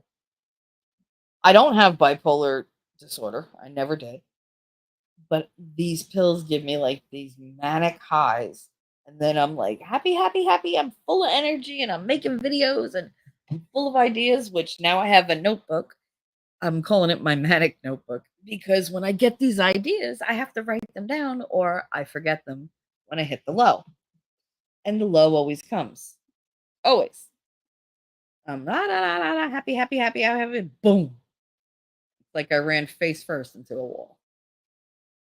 And then I'm down for days and I'll sleep for 3 days because I can't be bothered with life. I just can't. There's certain times where I don't know if anybody else ever felt like that. If you have, let me know. Like where you're fine, you're good, and one little thing pierces your bubble, you know? Pierces that little like nothing's gonna bother me kind of bubble. And you feel the like start and it takes like 5 minutes for you to be like, "Ah."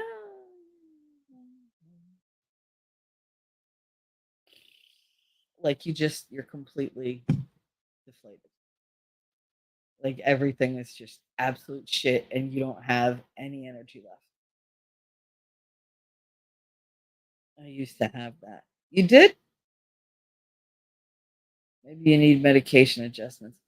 Well, that's the thing. The shrink increased the damn effexor, and ever since she did that, I've been high, low, high, low, high, low. And she's just like, she said, "Well, no, it's doing what it's supposed to do, but you're getting like a buildup and then like a release of serotonin and then back to having like nothing." So that's what it's doing. Instead of like, it's supposed to, hey, output, hey, nerd, how are you? Um, I was talking about you before. What the hell did I say about you? I don't know. I said something, but it was nice. Don't worry about it. Um, but yeah, supposedly with the increase now, what's happening is she believes that it's like building up the serotonin and then lets it all go at once, like it's supposed to, but it's not doing it every day. Like it's doing it like every 3 to 4 days, where it stores it up and then I have nothing left, and it's got to build it up again. So I told her I don't want to be on it. She said 2 more months just to see. It's like, you know what 2 more months is? That's 60 days of me not wanting to like get the fuck out of the chair. It's me not wanting to wash my hair. It's me not, like doing laundry. It's me sleeping 75% of the week. Like that's a lot. Uh Nerd said, "Yo, all." He said that I'm amazing because that's just a fact. Yes, that's what that was. It was me talking about your amaze balls self. Actually, I think I said you were really short. No, I'm kidding. I did say something about you being amazing or something. I don't know. I can't remember. Um, Tell her it's negatively affecting. I did tell her that. I did tell her that she feels that it'll um even out the more I'm on it, but like I don't have an appointment with her until the middle of August. No, beginning of September. Beginning of September. Or maybe the end of August. I can't remember when. I know she told me and I wrote it down somewhere. It takes a shorty to know a shorty. Honey, I got no problem being short. Um, you can only control yourself. What other people think and say about you is a them problem, not a me problem. I know, but when they're people that you loved and trusted, it's a hard pill to swallow. Uh, Something about my accent. What's wrong with my accent? Oh, that's right. That's what I said about him. He country. There you go. Good job, Wolfkinder. Wow, you pay attention. Elephant. Does she have you journal every day, like your moods and what you did? No, because I hate to write now because my hands shake. I hate to type. I hate typing. I can't type. I type with 2 fingers. They never taught me how to type, and I never learned, and now I'm too old because fuck it. Um, so 19 a wife 1950 style, does that include mouth hugs?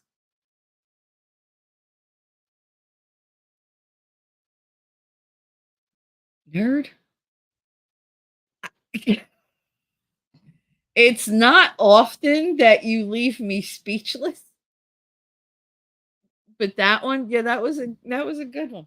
Um, so when I punch T-Rex for the bonus hole comment, I could punch you for mouth hugs. That's great. Good to know. Let me write that down. Oh, speech to text your moods daily and what you did and show her. That's a good idea, Elephant. Never thought of that. I could do that. I could do that in the notes section on my phone. Um, Lady Autumn, you gotta let it go in peace so you can make room for the new. Well, see, that's the thing. I keep trying to like I let it go and then somebody starts some new shit. And I'm like, really? Like, can you just go away? I would love it for everybody to get along. I really would. I would love for everybody to get along. But everybody's got to do this and do that. I think the world is big enough for everybody to play together. But apparently, I am in the minority in that thinking. So, whatever.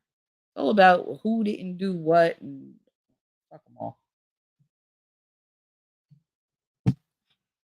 I've said it before and I'll say it again.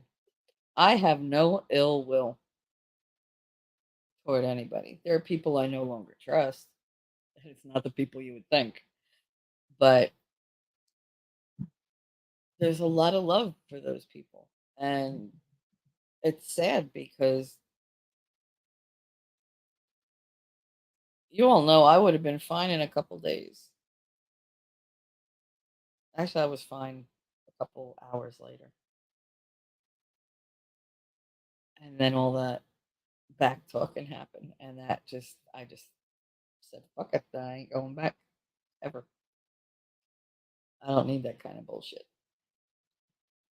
Ellie fun. Sometimes I have a good idea too. No, that was a really, really good idea. There are plenty of video journals that you can film journal entries on a calendar. I, I don't know about filming it, but I mean, voice to text, that's fine. It does understand. My phone understands my accent for the most part. If you hold on to the old and then there's no room for the new. People come through your life for a season and a reason. Good morning, Inumers. What's up, Chica? Yeah, Lady Autumn. I hate saying goodbye to people. I really do. Don't I don't like it. I've never liked it. People I care about, I hate losing people. But sometimes you gotta. And sometimes you gotta lose them for their own sake. Maybe you're not good for them either. So obviously, if I wasn't good for people, they really shouldn't be that upset about me not being there anymore. But it is what it is. It is 10:53. Do you know where your bong is? I do. I don't need it to be 4:20. I do it when I want.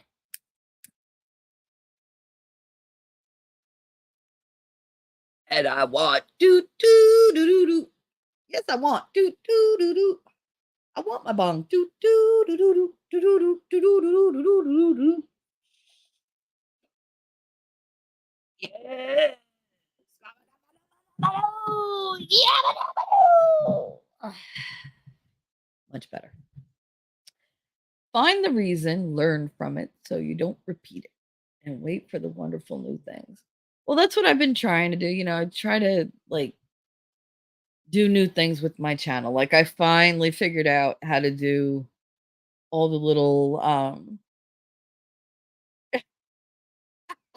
she said that's hilarious because I just took a hit. Yeah, I just wanted it right then and there. I was like, fuck it. I don't care if it's 420. I live in America, damn it. I get to hit that bong when I want. My bong is so cute. I have one that says we be bong together. It just tickles me. Pipe not pong. Wait, I'm deleting. You delete whatever you need to delete, honey. I won't post it. I mean, it's gonna post with this, but you could delete your comment. Or I think you can delete it. I don't know.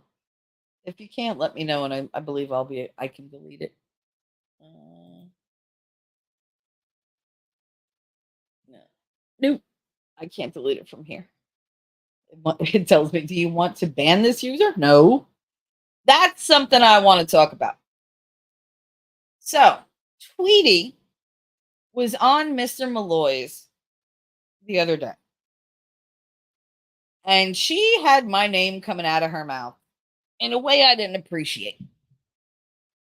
So apparently, Tweety thinks that I banned her or that I'm wherever I mod or whatever, I tried to ban her there. I've never tried to ban her. I never told Frog to ban her. I didn't even kick her off the show the day that she was on panel when I yelled at her because I'd just woken up and she was all up in my grill and wake up, Jesus Christ, wake up, Jelly. And I was like, how about you don't tell me to do my own fucking show? That's all I said. And she disappeared and I let her go. And I did tell Frog, can you please just not have her on panel for a little bit? It was never indefinite. He knows that. She was never banned. He knows that. But she came in into chat talking shit and telling me about my own disease and that I was a cluster B and whatever. And we both got aggravated. So yeah, no, she didn't go on panel after that. That wasn't a decision we made. It just didn't happen. And then things happened and we forgot about it. It wasn't important. I've never banned anybody. I tried banning Darth Hideous for 2 days, and it felt so wrong to me to ban him on YouTube that I unbanned him. I have nobody banned on YouTube. Wait, there's drama going on. Damn it, I'm always last to know. Oh my god, I don't keep up with the crap. No, I got a little rebel in my but yeah, well, you should have a little rebel. Um, no, it's not about like drama or whatever. I mean, of course, there's always drama. There's always freaking drama. It's who's talking about who or whatever. I don't really care. They can talk about me all they want. Just stay the fuck out of my life. Um, but yeah, no. Tweety said that I banned her. I don't ban people. So I would really appreciate if she'd stop going because she blocked me everywhere. I've never blocked her. She blocked me everywhere and then showed up in my stream. Like, in my chat for my stream, it was like, "But I have you blocked." "Yes, but you're in my stream." I had different powers back then. So it was like, "What the fuck?" Poor Malloy was dealing with stuff and wild YouTube stream and didn't need the drama. I have too many in real life kids keep up with these wild YouTube streams. I'm sure people talk about me. I don't know why. I'm just a boring Sam? What's a Sam? Don't make me look it up. Um, yeah, no, I thought I was nice and boring too, but apparently it's nice to talk about me. Whatever. But yeah, for anybody out there who thinks that I'm like gonna ban them I don't ban anybody. I don't. Like I said, I banned Darth for 2 damn days. And I felt like I was such a hypocrite because I'm very big on free speech. You got something to say, come say it. That's the thing. I don't care what you have to say, but say it to my face. I mean, what are you afraid of? Are you afraid I'm going to yell? It's likely. If you're talking shit, yeah, it's likely I'm going to yell. Or I'm just not going to care. Stay at home mom. Oh, okay. I didn't know that's what that meant. I never would have guessed that. I don't know why. I was sitting there going, she's a Santa. Is that like a religion? Like what? Oh my, I didn't know what they meant. What that meant.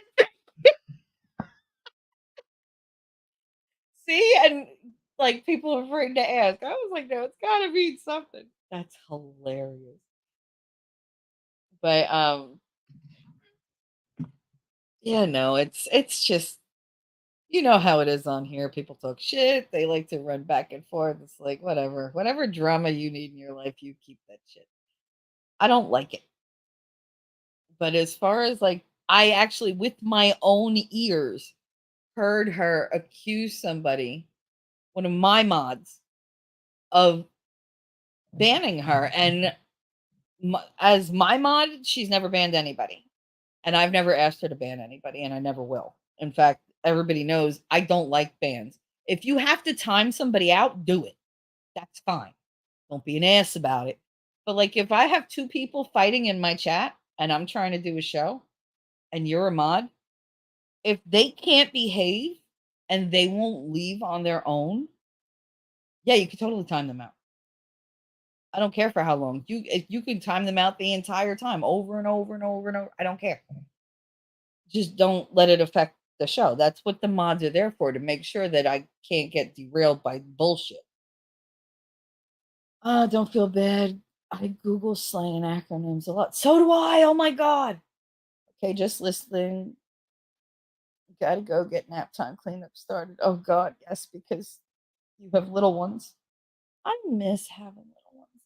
Enjoy it, Lady Autumn, because now that like the ship has sunk, I feel terrible. Like why didn't I have more babies? I just should have like just pumped out babies. Because that's all I ever wanted. And now I can't do it anymore. It's just like the only thing that bothers me. It really is. Ellie, I Google shit all the time. That's why I don't understand. Like my friends will call me up and ask me questions. And I'm like, bitch, do you not have a phone right in your hand? Yeah. Do I look like Google to you? Use the Google, but you always know the answer because I use Google. Like, what the hell? My one friend V was so, she said, wait, you didn't just know it? Bitch, what do I look like? A walking encyclopedia? Like, I don't know everything in the world. I got to look it up. Oh, so if you don't know it, you look it up. Well, that's good. What else are you supposed to do? Well, I just call you. And she's not lying. Like, she will not look something up. She will call me first. Hubby wishes we had 12 kids. Yeah, I wish I had a dozen kids. That was my goal. I wanted a dozen kids. Didn't happen. I hate that. Well, just Google it. Shit. Sometimes I just want to talk to somebody and not just hit a button. Well, Kiddo said I look stuff up all the time. I still keep a dictionary in the living room.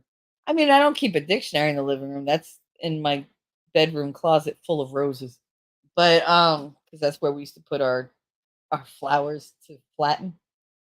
But I have the phone, and that works for me. I look anything up on that shit.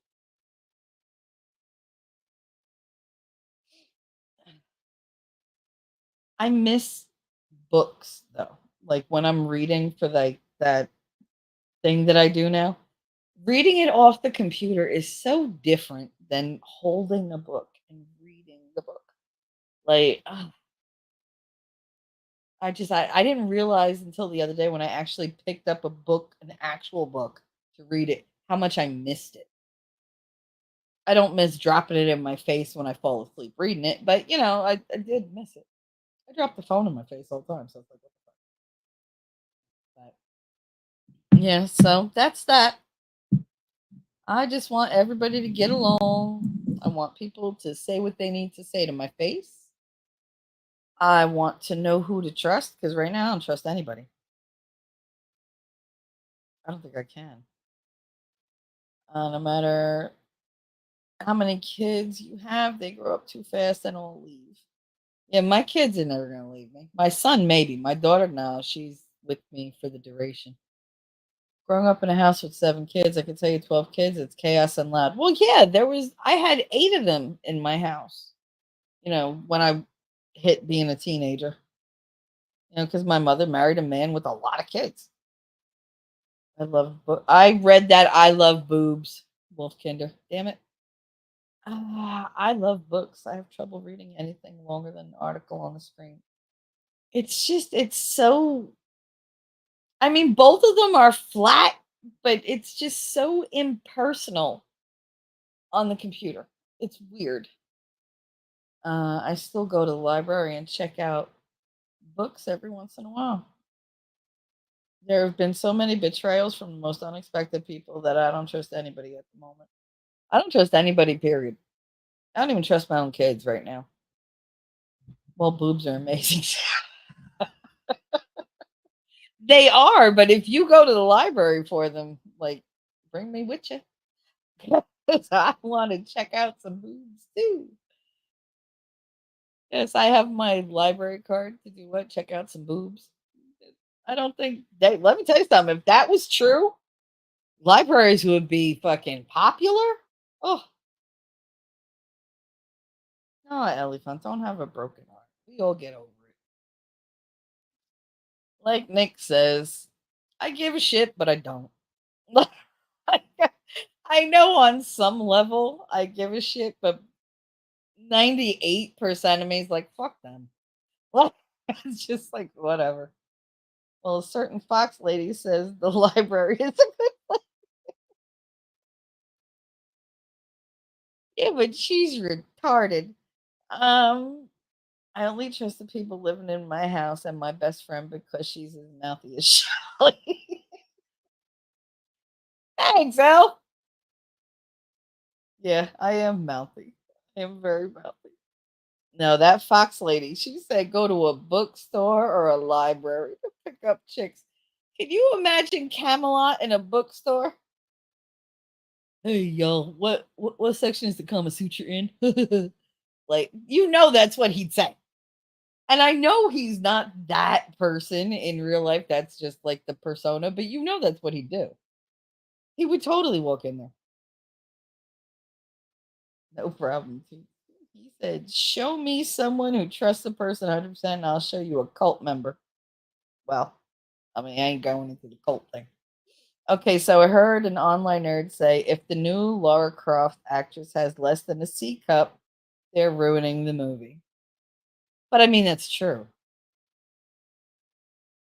Come on. Lara Croft was not like flat chested. Jesus Christ. If she's less than a C cup, yeah, she's gonna look bad. She's gonna look like a boy. That was the whole thing about Lara Croft. She was the like feminine little princess girl who could kick your ass 10 ways to Sunday and back and not break a sweat. Like that's the whole point. She's hot. If she's an A cup, she ain't gonna be hot. She needs big ass, big boobs. That's her appeal. And big thighs. I love her big thighs. Oh my god. I'm sorry, but Angelina Jolie, that's like the hottest I think she's ever looked was at Lara Croft. Her British accent is funny. The all seeing eye. Like whatever. But all right, guys, it is 11 o'clock. Been on here a little over 2 hours. Angelina Jolie wore padding to get the Lara Croft look. Well, I mean, she didn't have an ass, so yeah.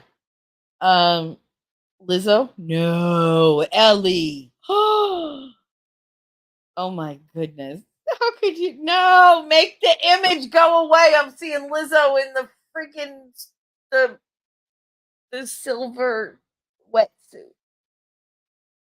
Instead of looking like a sleek eel, she'll look like a fucking whale. Oh God. Lara Croft is not a princess. I know she's not a princess. They tried to make her one and she ejected it. Mhm. She ejaculated it. You're welcome. That's not right, Ellie. Why don't you do that shit to Nick? Oh my goodness. Oh my goodness. Do that shit to Nick. Oh, he'll have a fit. Oh, it'll be glorious. Please do it when I'm watching. Oh my god, that would be hilarious. Lucky me, I've never seen said movie.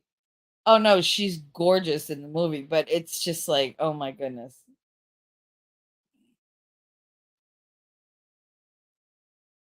Oh my goodness. If one of the artists can do like a rendering, Lizzo as Lara Croft.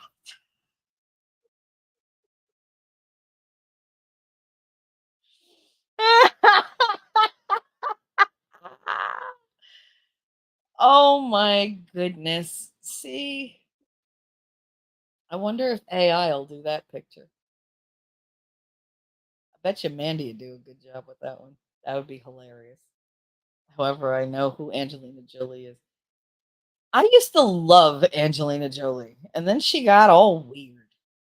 Why do they always get weird and like, eh, I don't know. Once she was like a skeleton, then I was done. I was done. How are you that goddamn skinny? I don't know how she had the friggin' strength to do anything. I said tempted, not that I was gonna do it. Yeah, no, he's not gonna do nothing. He knows I will rip that wrench away so quick.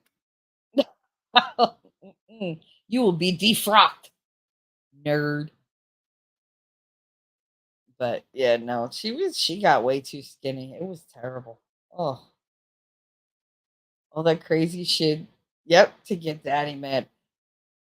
First of all, the making out with her brother was too much for me. That was I threw up in my mouth so many times. Every time I see that, it's like, see, like it's just no, like oh, Holly weird, and I'm gay. They're retarded. It's not even about being gay. That was just gross. Like it was so gross. Callista Flockhart got really skinny. Yeah, when she first started, um, when like right before she started dating Harrison Ford. Almost she was almost like, "Oh, he's old. I could gain a little bit of weight."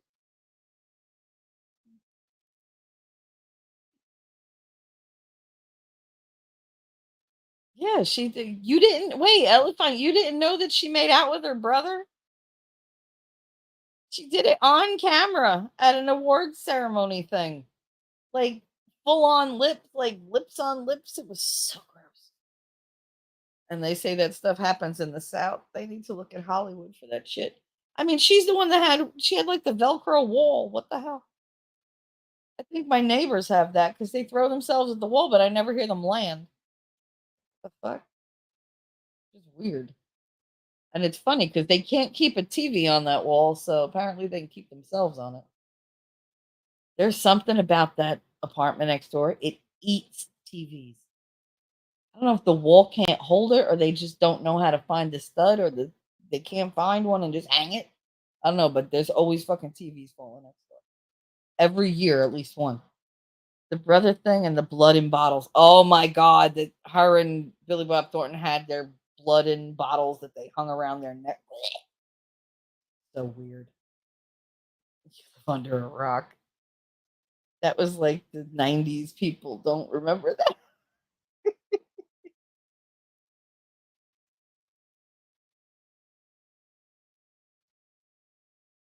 I mean, that was before Billy Bob. I mean, she was in Trackers. No, Hackers. Hackers was what it was. She was very boyish in that, like very rough and whatever. She was in Gia. She was mostly naked in Gia. Naked so much in Gia. Love that movie. She looked healthy though. Um, she was in a movie where she played a bride. She was very young. I don't know. There was so much. Yeah, I couldn't avoid it. Every time I went to the supermarket or whatever, there it was right in front of me. So it's just like, okay. And my husband and I, that was our only like um Gone in 60 Seconds. The car theft movie with Nick Cage, Gone in 60 Seconds. Um, I think that's what it was called. When you think about it, 60 seconds is a long time. But anyway. No, my ex-husband watched a lot of TV, a lot of movies. Um, that was how we bonded. That was the only time we ever got along. Wasn't her brother up there for being in Titanic? That was midnight. Was he in Titanic? I don't know. I know he got some big lips like she does. 'Cause I remember when they kissed, I was like, "That's a lot of lip going on." Like, a lot of lip. I think his lips are bigger than hers.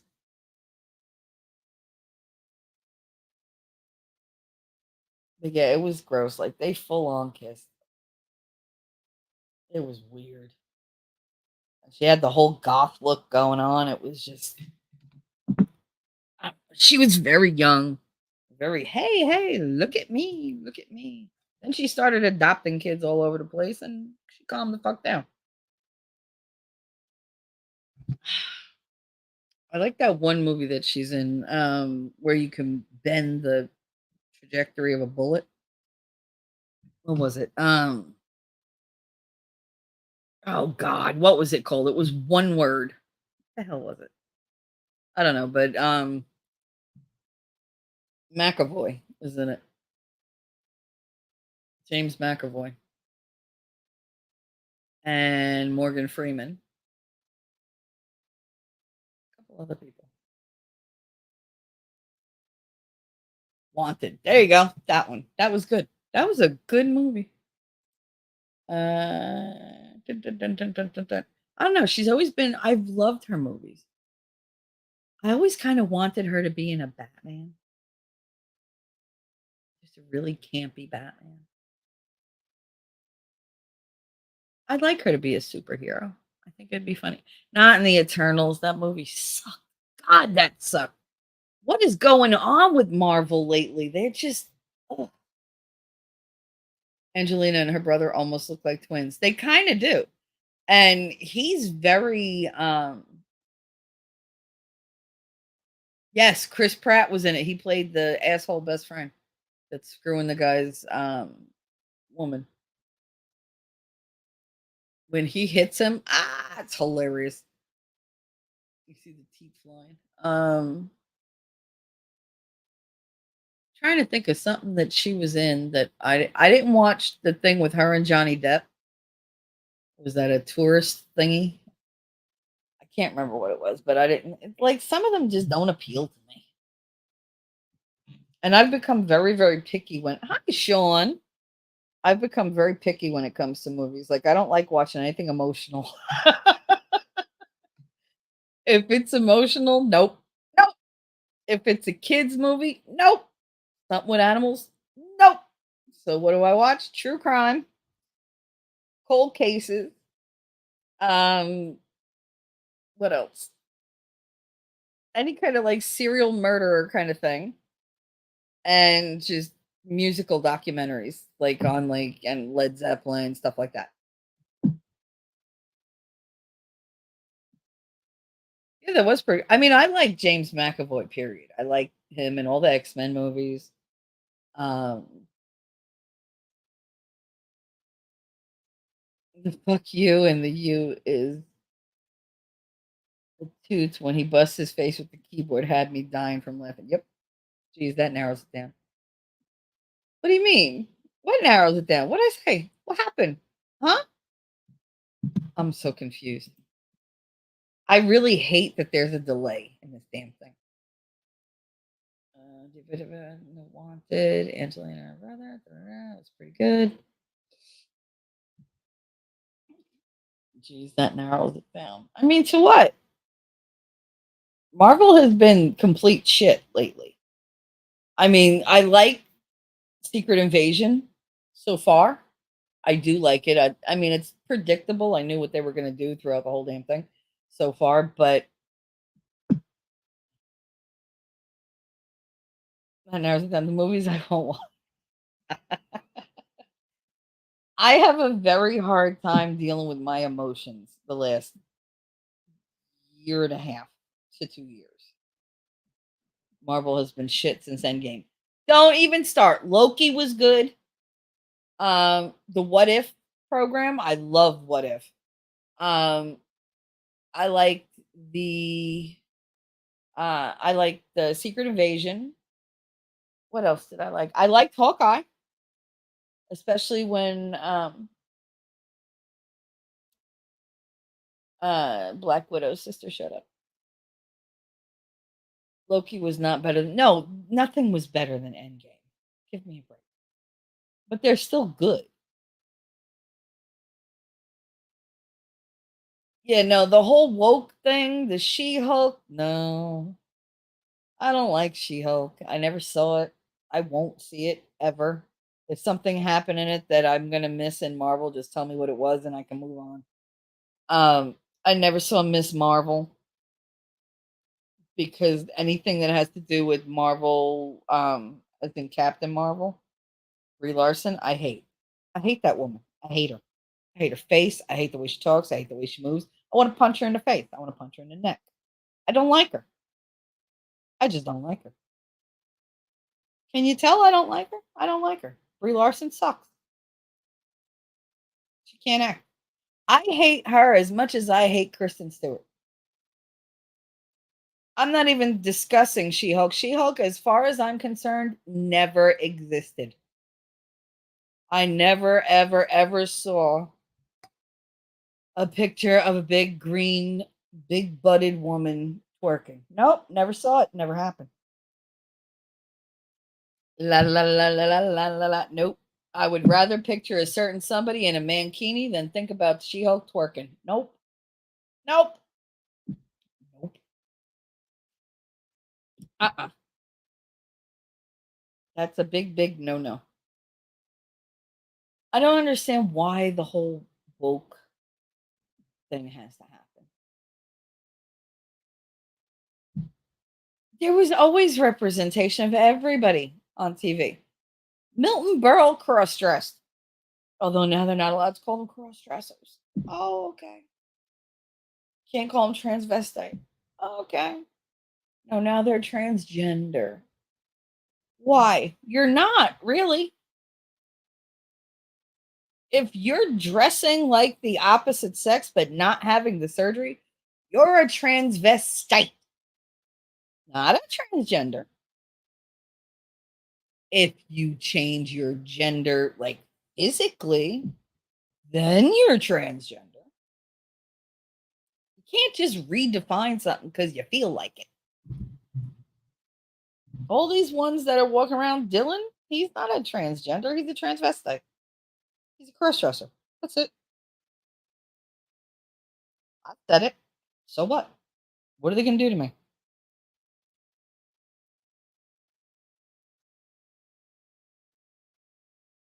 Kristen Stewart is one of the worst actresses I've ever seen. Now, I'm going to get a lot of shit for this, but I loved the Twilight books. I did. I sped through them.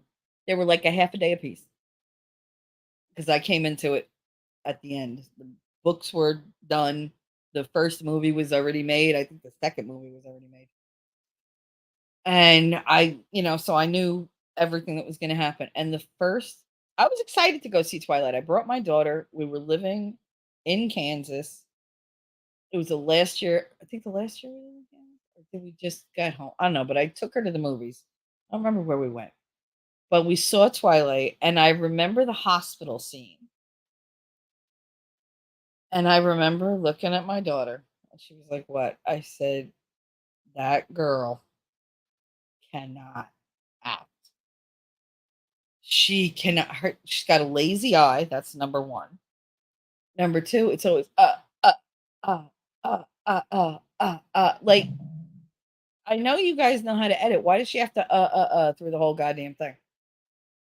Thank you. What? The truck. Like you were there. I saw you. Like she was not convincing. A vampire. How long have you been 17?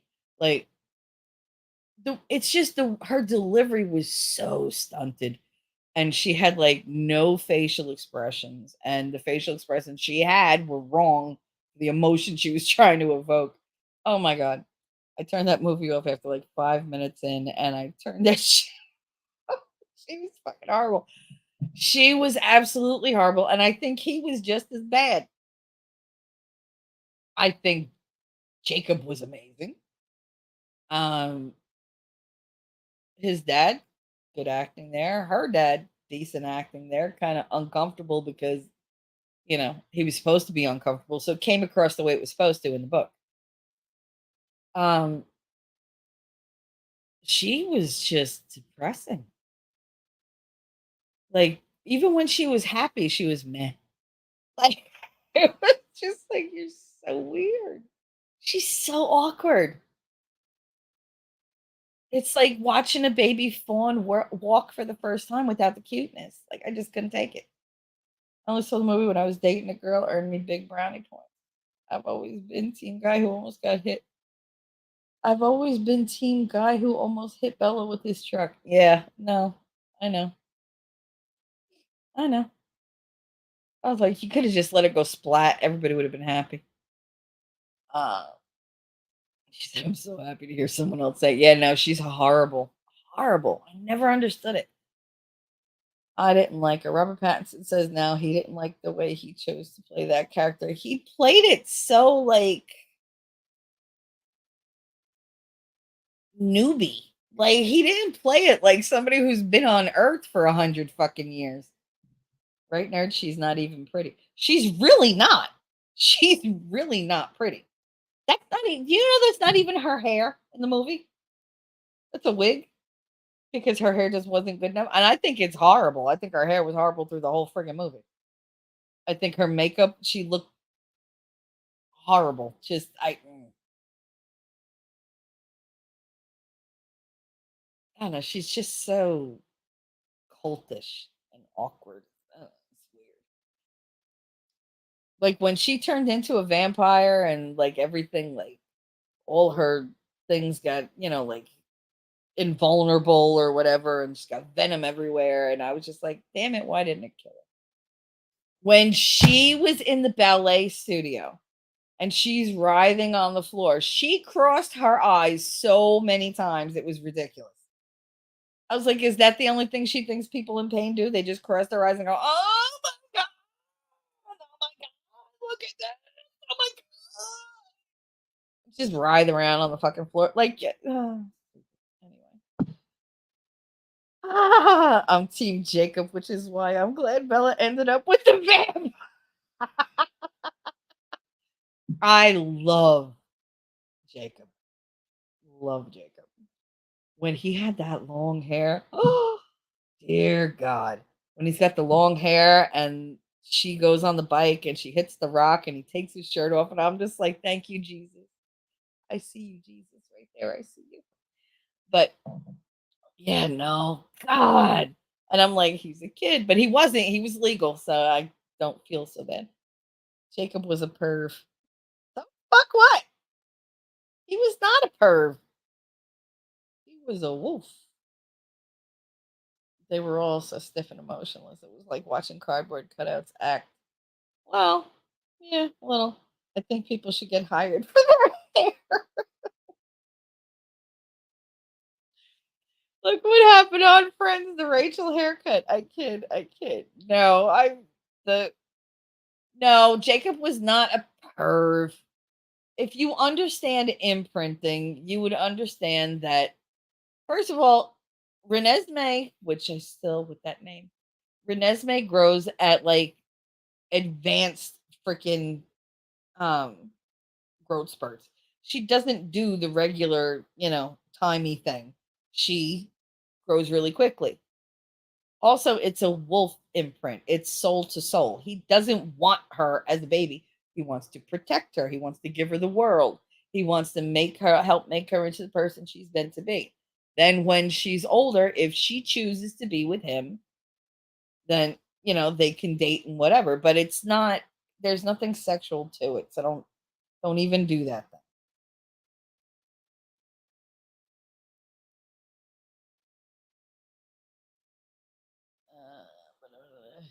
You're bold. Well, you're bold because you're bald, but I mean, so the fuck what? That baby was the worst CGI in movie history.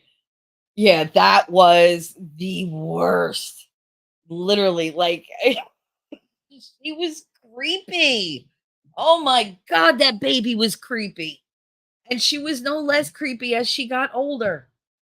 Lord, with the weird blurred face. Like, why did it have to be blurry? I don't get that. That was horrible. They did an amazing job with the wolves transforming fucking man to wolf. in the blink of an eye, perfect, but they couldn't get a CGI baby right? Really? That was a little like, all right, you spent all this money on all these effects. What happened here? You ran out? Like, is this the bubblegum money? Is this what we have left? It was terrible.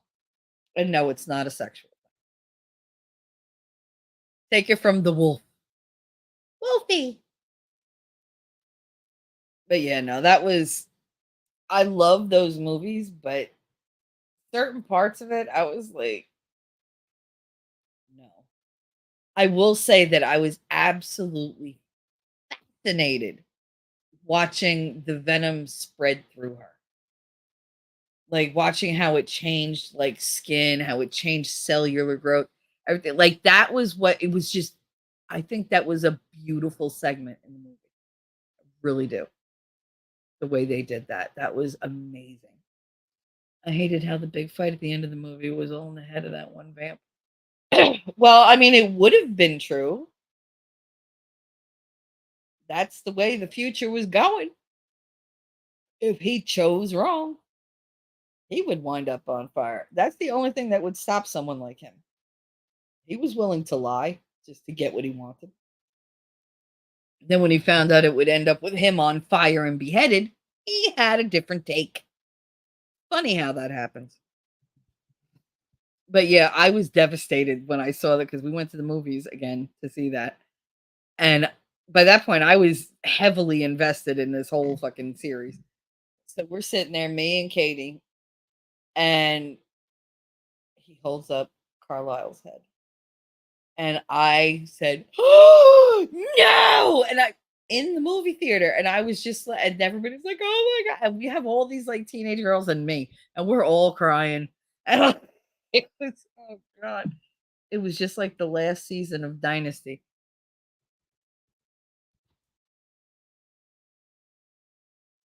I'm not gonna say nothing, nerd. I'm really not. And that was not the last season. Like, well, was it? I don't know. When he woke up and said it was just a dream. Good morning. You know, like fucking Bobby. But the fact that you know about Dynasty worries me a little bit. What do you know about Falcon Crest? Hmm? Knots Landing, Dallas. You're thinking of Dallas. Dallas was when he woke up and said it was well, he was in the shower, but that was Dallas, not Dynasty. Dynasty was Colorado Oil with the Carringtons and the Colbys, which spun off into the Colbys.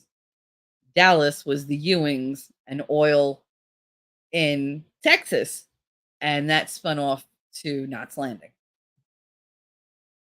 Falcon Crest didn't spin off, but it did have Lorenzo Lamas, who was the blonde dude that Olivia Newton-John dated, the jock. That was Lorenzo Lamas. He was also on Falcon Crest. I always get those two confused. I watch Dallas when I do laundry. I miss all my children. One life to live. My grandparents would watch those shows. Okay, my apologies. I had to do the nap time routine. Yeah, no. Oh, okay, fair. Yeah, on Friday nights it was Dukes of Hazzard, Dallas, and then Falcon Crest. I never made it to Falcon Crest because that was like 10 o'clock and I was already tired. But one of my favorite shows is In the Heat of the Night. Oh, with Carol O'Connor and Sidney Poitier, right? My dad was serious about The Bold and the Beautiful. Oh, my grandmother was Another World, Santa Barbara, and before Santa Barbara, Texas. Oh my goodness. Just some good old boy. Yep. Never meaning no harm. The Roseanne show lottery season was all fantasy because Dan died. Yeah, I know that.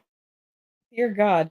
When she went through and she was like, Darlene is actually married to Mark, Becky is actually with David, that actually made sense to me. And then she's like, Jackie is gay. That made sense. Um, and Dan died. That was like, that was so messed up. Sidney Poitier did the movie. Okay, then who was in the thing with him? He knows my favorite. Bubba was one of my first crushes. Oh. Murder She Wrote. Oh my goodness, Sean. You like Angela Lansbury? That friggin' that and you know who played in that? Tom Boswell from Happy Days. The dad from Happy Days. Nerd, you know I was kidding. However, it's more acceptable for guys than girls. And having all these kids had me pull out all of mine. Wait, what? Pull out all of your what? What did I miss?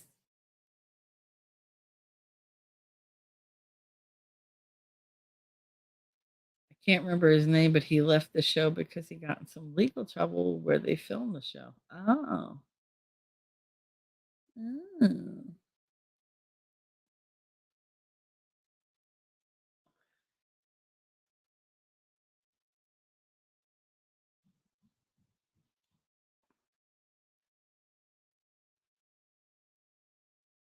Oh, meaning your hair. Dear God, woman, I was like, what is she talking about? She pulled out what? You have 5 kids. You didn't pull out a whole lot. No kidding. You pushed them out 2 at a time. Uh, remember Highway to Heaven? Yes. Oh dear God. Walker, Texas Ranger. Highway to Heaven was no, I know. Uh Michael Landon and the same guy that was with him on Little House, the one that played his best friend on Little House. That gruff guy with the beard and the Roseanne was an excellent season finale, but the best season finally was the Bob Newhart show where he runs an inn. He wakes up from a dream next to his wife from the first show. I know, Suzanne Plachette. Oh, I loved her. Oh God, I thought she was gorgeous. Oh, oh my God. I didn't even remember Martial Law. Nope. I don't remember Martial Law. I remember Jake and the Fat Man. I remember Scarecrow and Mrs. King. Ah, Victor French. Yes, that was his name with Michael Landon. Yes, Victor French. I always liked him. Let's see. Yeah, my grandmother used to watch Highway to Heaven and then Touched by an Angel and um, Dr. Quinn, Medicine Woman. Those were like her favorite things at night. She used to love that. I remember having to be home to watch a TV show. And if I missed it, I would be so pissed off because I knew I would never get to see it. Oh my God, I was typing that out, but it was too long. I was kidding.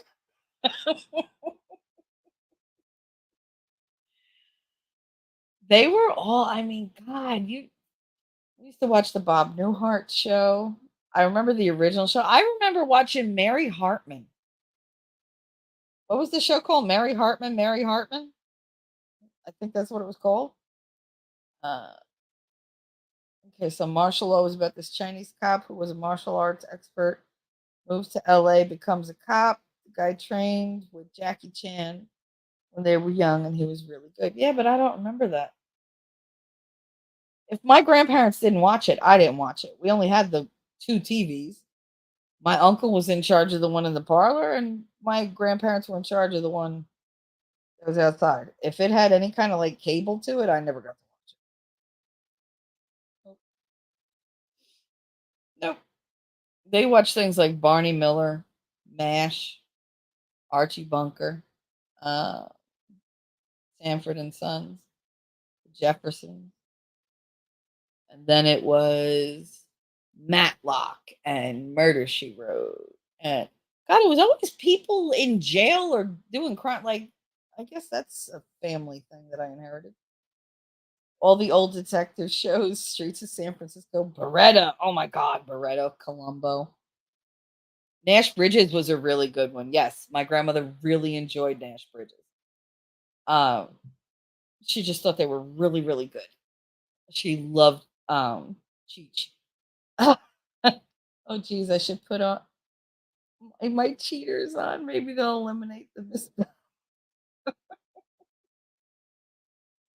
Nobody cares if you misspell. I don't care. Right? Whatever. When Edith died and Carol O'Connor gives that performance, the one with the slipper, yeah, he did amazing. There was so many times I was so confused after Edith was gone. I thought she died in real life. I thought that's why they wrote her off. So for years, I thought this woman was dead. And then I'm watching, the Meg Ryan movie with the bookshop. You've Got Mail. And there she is. And I was like, holy shit, it's Edith. I was like, what the hell? Yeah, he cries over her slipper. Yep. But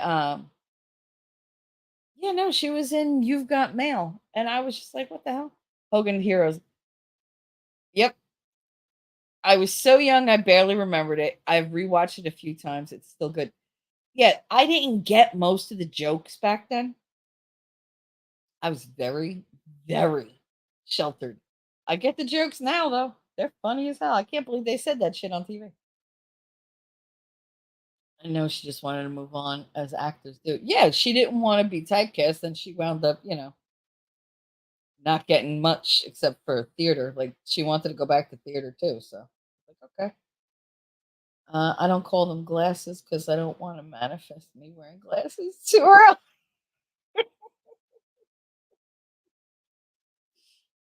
I see nothing, I hear nothing, I know nothing. Sure. Sure.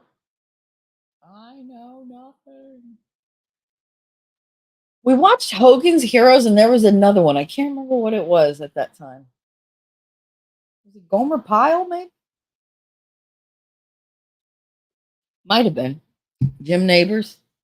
I think he played Gomer Pyle, right? Yeah, he played Gomer Pyle. Um, Trapper John MD.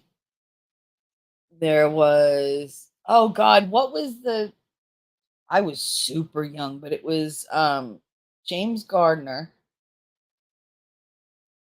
He was on TV. What the hell was he?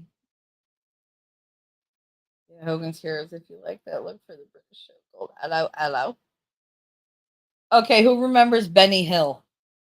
Then they'd be running all around and doing all perverted things. You can't do that now. They, that kind of a show. Nope. Nope. I'm sure everybody that worked for that show was sexually harassed at some point. Jim Neighbors could actually sing and sang The Impossible Dream on Gomer Pyle. Rockford Files. Yes, that's what it was. The Rockford Files. Yeah, and he was in the movie Maverick, or he did the thing Maverick. Yeah, that's why when he had the movie, when he was in the movie, I was so happy. Um, what else? There was something else. Airwolf, Buck Rogers. Yes, Airwolf was, that was Ernest Borgnine, and what's it called?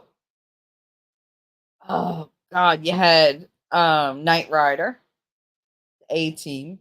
My grandfather was a sucker for the A Team. Dear God, McHale's Navy. Yes, wasn't that guy like? Didn't he? No, it was Hogan's Heroes. He was the gay dude that, I don't know. Wasn't he like, he had some weird? He died some weird way. Like it's some sex thing or whatever. I forget.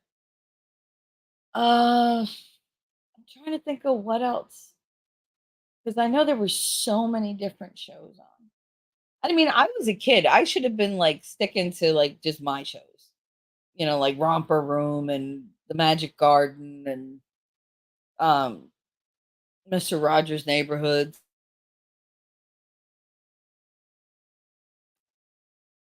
That's that song that I always sing.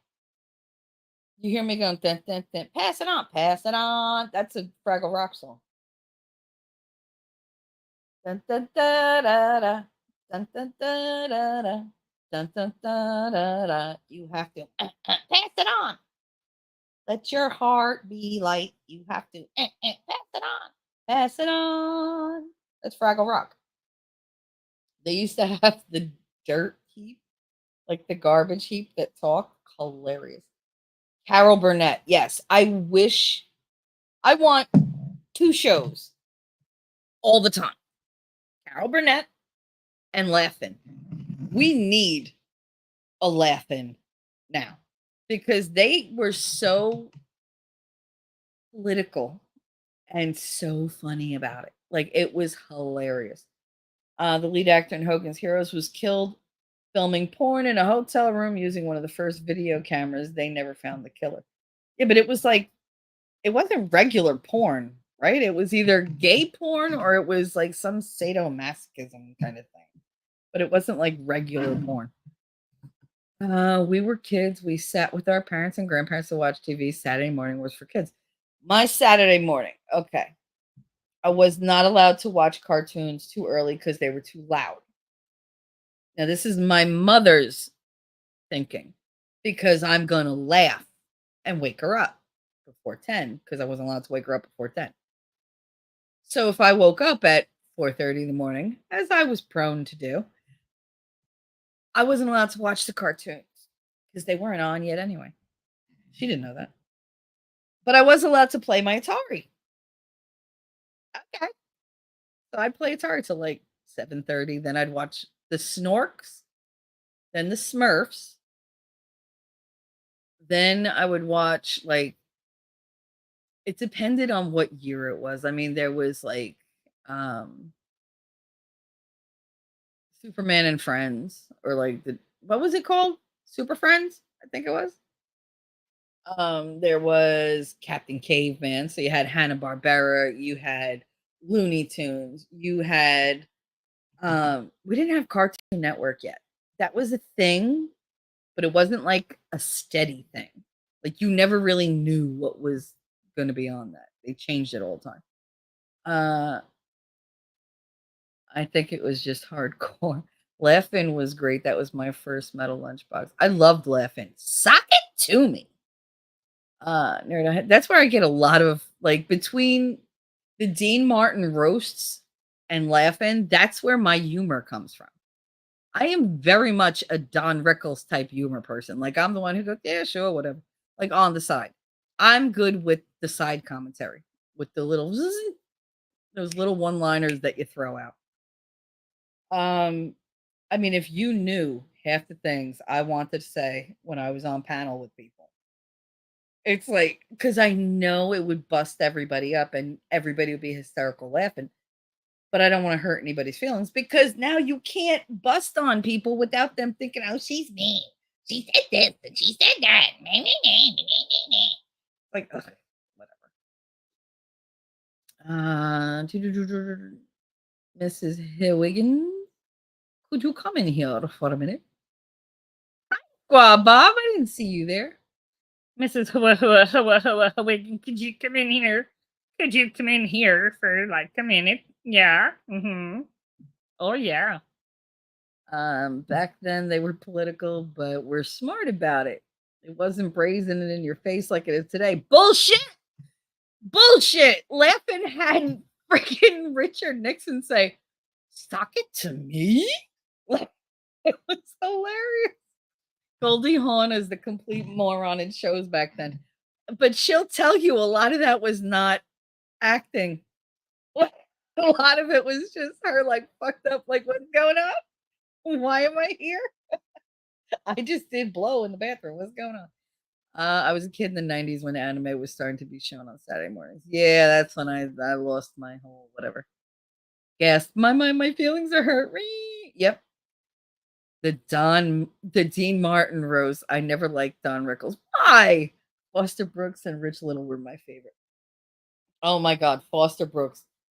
I can't even pretend. Wait, Foster Brooks. I went with the Boy Scouts and we sat around the fire and roasted our wieners and our buns. Like he was hilarious. Oh my god. Rich Little with his impersonations. Oh my god. But you never liked Don Rickles. See, Don Rickles is very much how I do humor. Like, very on the fly, very improv, it's very right there. I can never sit around and think up funny shit. I just have to just basically just talk. Like, and it's my inner monologue. It's me just ragging on people. And I don't mean it to be mean. I mean it because it's funny. Like, that's the only thing. I don't ever say anything to be mean. I usually say it, to be funny. If I say it to be mean, it doesn't come out right. Aunt Esther from Sanford and Son was my favorite. Oh my god, on the Dean roast? Yes. Nope, she didn't give one fuck. He would be like, "You are so ugly." She'd be like, "I will hit you. You ain't gonna mess with me." Like he would just go. She'd smack him. Ruth Buzzy with the purse. I love. Now, anybody who doesn't know who Ruth Buzzy is, you really should pay attention. She was on Laughing. She was hilarious. She was the old frumpy lady that was always angry that sat on the park bench and used to beat the hell out of the little German guy who flirted with her all the time. Um, but oh my god, she beat the hell out of Frank Sinatra. Literally beat his ass on stage. He just let her. But that back then, men could take a hit. Milton Berle was funny on the road. Oh yeah. He was funny on his own show. I'm telling you, he used to do cross-dressing on TV. Uncle Milty used to wear a dress and a wig all the time. Him and Ben Vereen. They used to do like this double act. It was hilarious. Improv is great, but to me, he went just a little over the line and asked. Well, that's why they call him. What did they call him? Mr. Something. Mr. Mean or Mr. Malice or whatever. I forget. But yeah, no, I don't do the mean thing, but I mean I can get there. Crap, I'm behind. Quebec. Flip Wilson, that's right. I don't know why I keep saying Ben Vereen. But yeah, it was Flip Wilson. You're absolutely right. I see Shelly and Nerd. I see Daisy and Wolfkid. That bitch never saw my fucking name ever. She never said Michelle ever. And I would cry. I would watch it for like 3 weeks straight and never and I'd just be like so upset because it's not like I don't have a common fucking name. But she would never say Michelle. It used to hurt my feelings so bad. And then my eventually my grandmother was like, "You're just watching like Mr. Rogers. I hate Ron Perlman." She was like, "We're not watching this anymore." The Merchant of Venom and Mr. Warmth. There you go. The Merchant of Venom. Yep. But I mean, he's like that's what I grew up on, man. Like I grew up on guys cutting up on one another. Frank Sinatra, Dean Martin, the whole Rat Pack. Fucking Sammy Davis Jr. What the hell was the other one? Oh my god. There's two more. The one that married into the Kennedys and Joey Bishop. Everybody always forgets Joey Bishop. And Joey Bishop was funny. But compared to like the other guys that he was with, he just was outshined. Did you know the Romper Room ladies were regional? I did not know that. Does that make a difference? What do you mean they were regional? Like that was just a local show and it went bigger or whatever? Because that show was everywhere. Remember Batman? You remember watching Batman in the afternoons? Did you know? God, when I think about the people that were on that show, you had what the hell was his name? Sid Caesar? No, not Sid Caesar. What was that guy's name?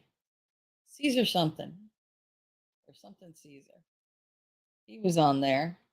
Um, Burgess Meredith was on there. He was a penguin.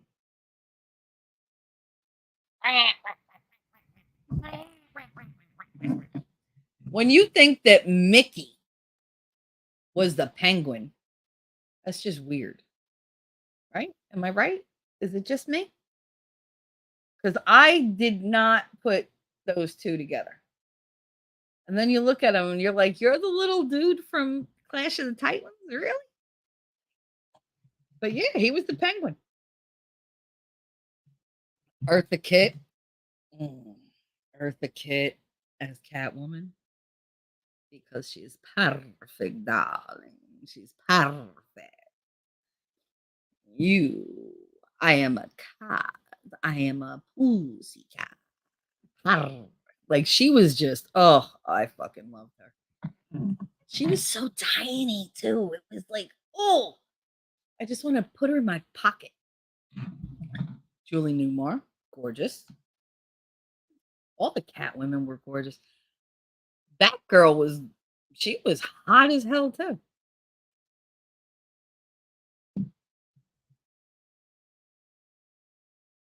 Batusi. Okay. Romper Room. There was a different local version. It's different places. So hosting kids were local, but there was a syndicated version for areas that didn't have a local version. Yeah, we didn't have a local version. Sean Astin, aka Gomez Adams, was the Riddler. No, he wasn't.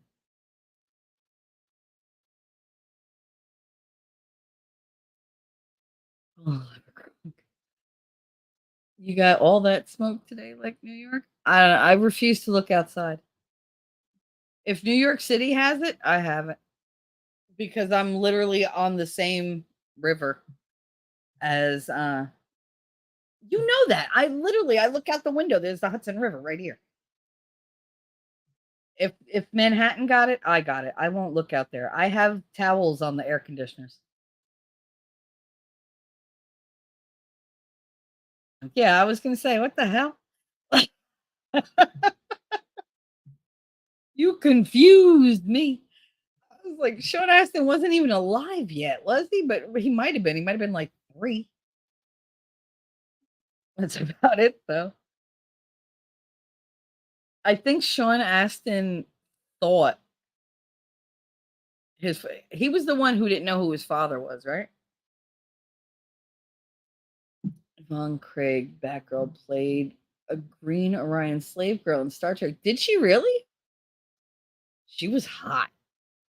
The hips on her, holy crap.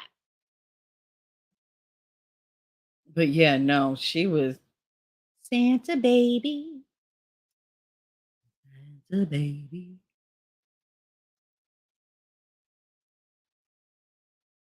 You read that as green onion? So did I. A green Orion slave. Green onion slave.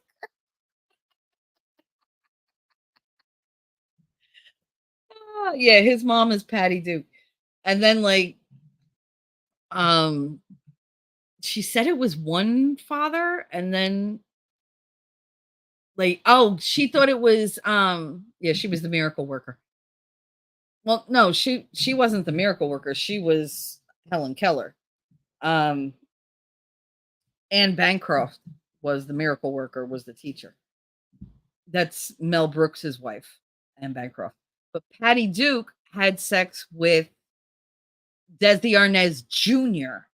and thought that he was her son's father.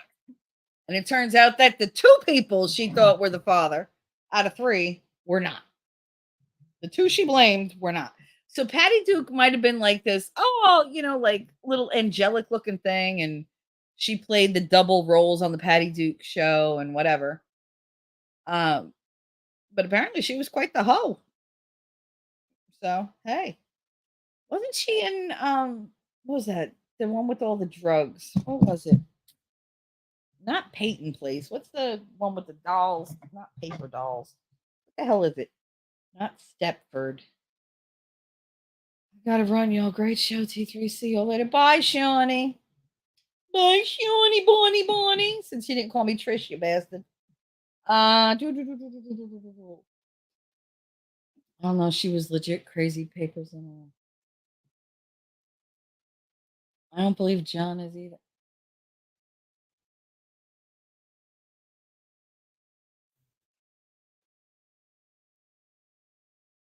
Michael Tell, her promoter, was John's father. Valley of the Dolls. Absolutely, Squad Bob. Thank you very much. She was in that, right? She played Anne Sullivan in a later. Oh, did she with Melissa Gilbert? That's right. Oh my God, that's right. Absolutely, that's right. Oh my God.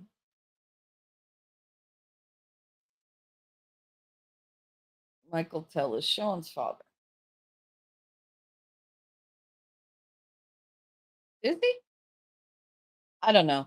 All these, I'm sorry, but like all these fucking Hollywood people, I swear to God, they just throw each other in a room. Somebody walks out pregnant and they go, yeah, and I'll figure it out later. It's like, it's ridiculous. Was DNA never a thing? None of these people thought to do paternity tests early? Like, what the fuck? DNA shit was coming out in the 80s. They could have had this like done for 40 years. Stop it.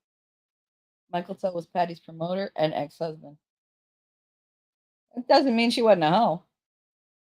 She had her, like, her time with, how would shall we say, pharmaceuticals. They all did. They were all crazy. All these actors and actresses like to act like they never did anything wrong. No, just because there's not pictures of it doesn't mean we don't know what you did. I remember Studio 54. I remember the people that went there. Brooke Shields used to go there. Michael Jackson went there. Mick Jagger, friggin' Bianca Jagger, um, David Bowie, the Ramones, friggin' who else went there? Basically everybody. Kareem Abdul-Jabbar was there. John Travolta, Arnold Schwarzenegger. At, anybody who was anybody went there.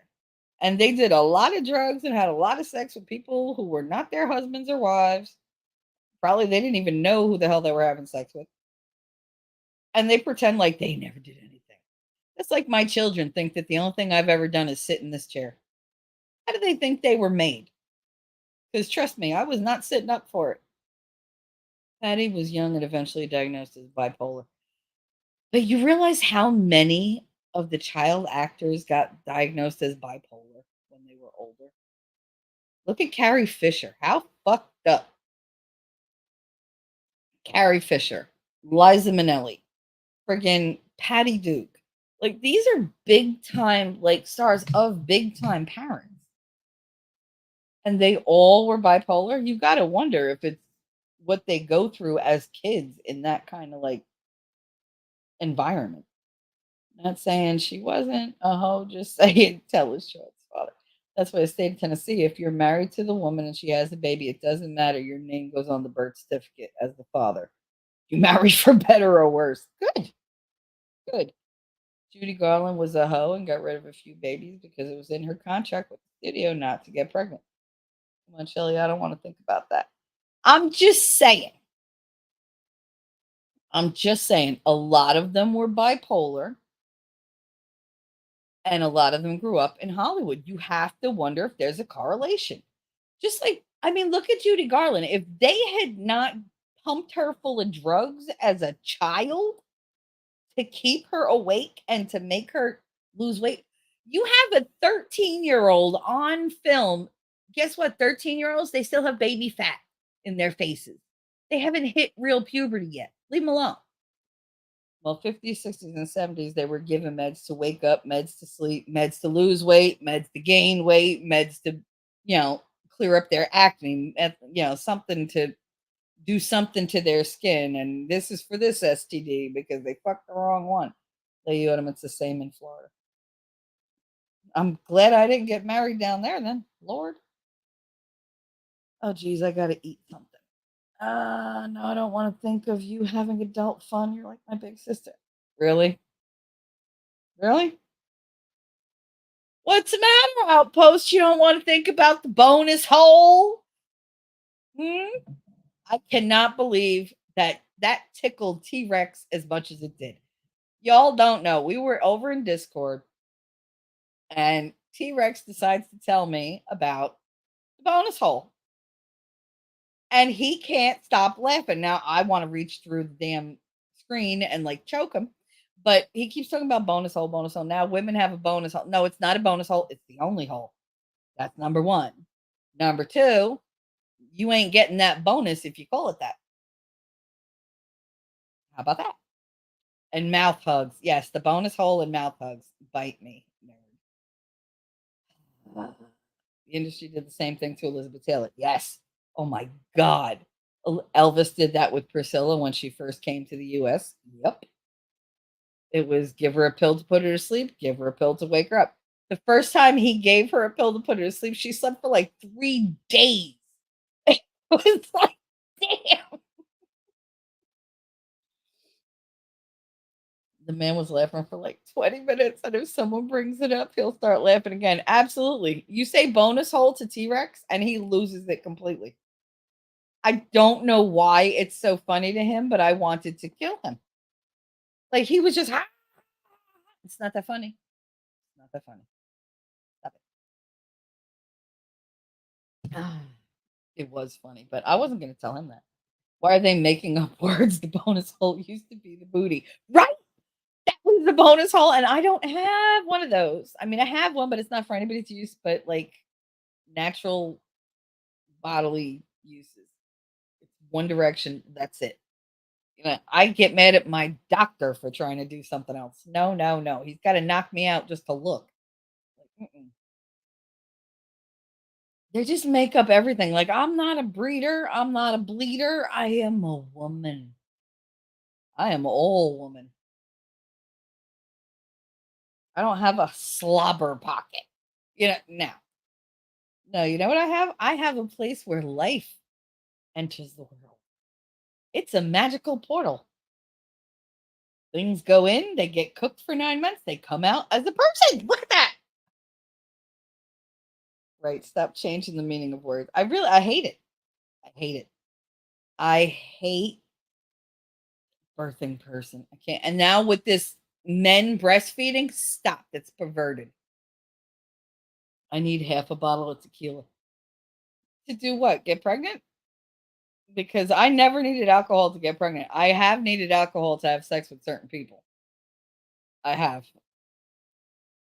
I mean, I knew I was going to say yes, but that was purely like out of obligation. And it was just like, pass me the liquor. Just- Everyone's been there. Yeah, I've done the coyote ugly thing once in a while where I want to like I look over and I'm like, oh God, please kill me. Like, why did I do that? Why? Sounded like a good idea at the time. No, the OG bonus. That's what it's called. That is the OG bonus hole. Like, no, like even I said I would never do that. Like, that's all I got. That's you know, virgin at all. If I ever get married, maybe I'll let him have that. I don't know. But that better be something for fucking life because that's all I got left to give. I heard that in Camelot the other night. He told Steph the Ultra Nerd what it was. And I was like, damn, they changed that too. They changed everything. They changed everything. I really want to like meet Steph the Ultra Nerd. I really want to talk to her. I mean, she's from the whole survivor thing, whatever. I like her. They're using meds to induce milk in men that if a woman takes while breastfeeding, the milk is tainted for the baby. Insanity. See,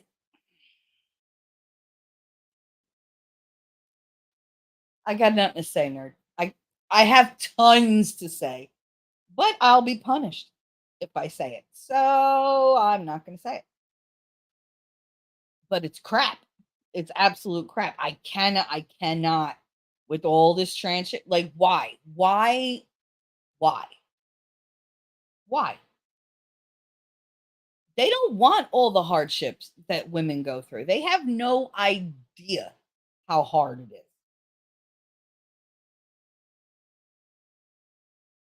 How do they even have milk ducts? I don't know. I don't know how they would do it. I don't know how they would do it. And that milk, whatever comes out, that can't be good for anybody. It can't be real milk. So what the hell are they like pumping out? That's ugh. No. Mm-mm. Nope. Nope. Nope. I'm sorry. You got to draw the line somewhere. Breastfeeding men. I mean, I'll breastfeed a man. That's not a problem. But I'm not going to breastfeed from one. Fuck you. Yeah. No, it can't be real milk. There's no way. I mean, I'm sure there's some bodily byproduct fluid that they could probably get to come out of a nipple, but it ain't gonna be milk. Not to my knowledge, unless I don't know biology at all. But oh no. Mm-mm. See, I just don't understand the fascination. You're born one way. Okay, here's some questions I have that are probably not politically correct, but I give no shits anymore. All these dudes that are with the long hair or the wigs and the dresses, but they have beards and underarm hair, and their makeup is just all over the place and sloppy, and colors don't match, and it's just weird. And they have tattoos in places they shouldn't have tattoos if they're a girl because they look stupid. And it just, I don't get it. I don't get it. They not get the shit kicked out of them when they leave the house. How? How do we go out in public like that? I see a guy with long hair wearing a skirt and has a full goatee. I want to punch him in the face. I'm like, what is your problem? Why are you confusing? Your very existence confuses the shit out of me. Can't you just be a boy? Why'd you grow the beard? If you didn't want to be male, why'd you grow the beard? Trust me, I don't know one woman that goes, gee, I wish I had 5 o'clock shadow today. Like, none of them. Underarm hair on a woman is, to me, it's so gross. So gross. I don't like hair on a woman. I just don't. I don't like it. Um, that's just me. I don't like hair on me. I don't like um I don't like men, honestly, with a lot of hair. I know it's weird. I just don't like men who have a lot of like facial hair. It never bothered me with Frog. I mean, his beard, no, that's his beard. It's good. He loves his beard. I love his beard. It's great. But I don't know. He was in a different category. Like usually guys with beards, long beards like that, and a lot of hair remind me of my father, not the good one. So I usually I tend to avoid them. But yeah, no, his never bothered me. I think because he adored his beard so much, I just adored it by proxy. It just never, I don't know, it never bothered me. It never scared me, which is odd. Have you ever seen the menstrual cramp simulator? Yes, I have. The guys who try it can't handle the pain levels. They can't handle it at like one. And I felt those things. Those are nothing. Nothing. Mother Mary had underarm hair. Mother Mary also wore a sheet on her head and her entire body her whole life. Nobody ever saw her hair anywhere, even the hair on her head. You didn't see any of it. She was always covered. Now, person, but I'm not attracted to Mother Mary. No, that's why she was the Virgin Mary, because she had hair all over, and everybody was like, "Ah, I'm kidding. I'm kidding. God, do not punish me. It was a joke. You gave me a sense of humor, so you got to laugh.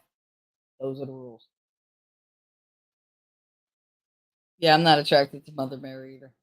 The Virgin Mary always scared the hell out of me. I don't know. I have a problem with bossy women, and I just think she would be very strict. Women have always been able to handle more pain than men due to the pain of childbirth. I mean, yeah, I know women who you even brush past them, they're like, "Oh my god, my arm, my leg." They'll fall to the floor. It's like, God, you're so extra. No, I get to the point where if I can't handle the pain, then I'm like ready to die because I have a very high pain threshold. I'm in pain 24 hours a day.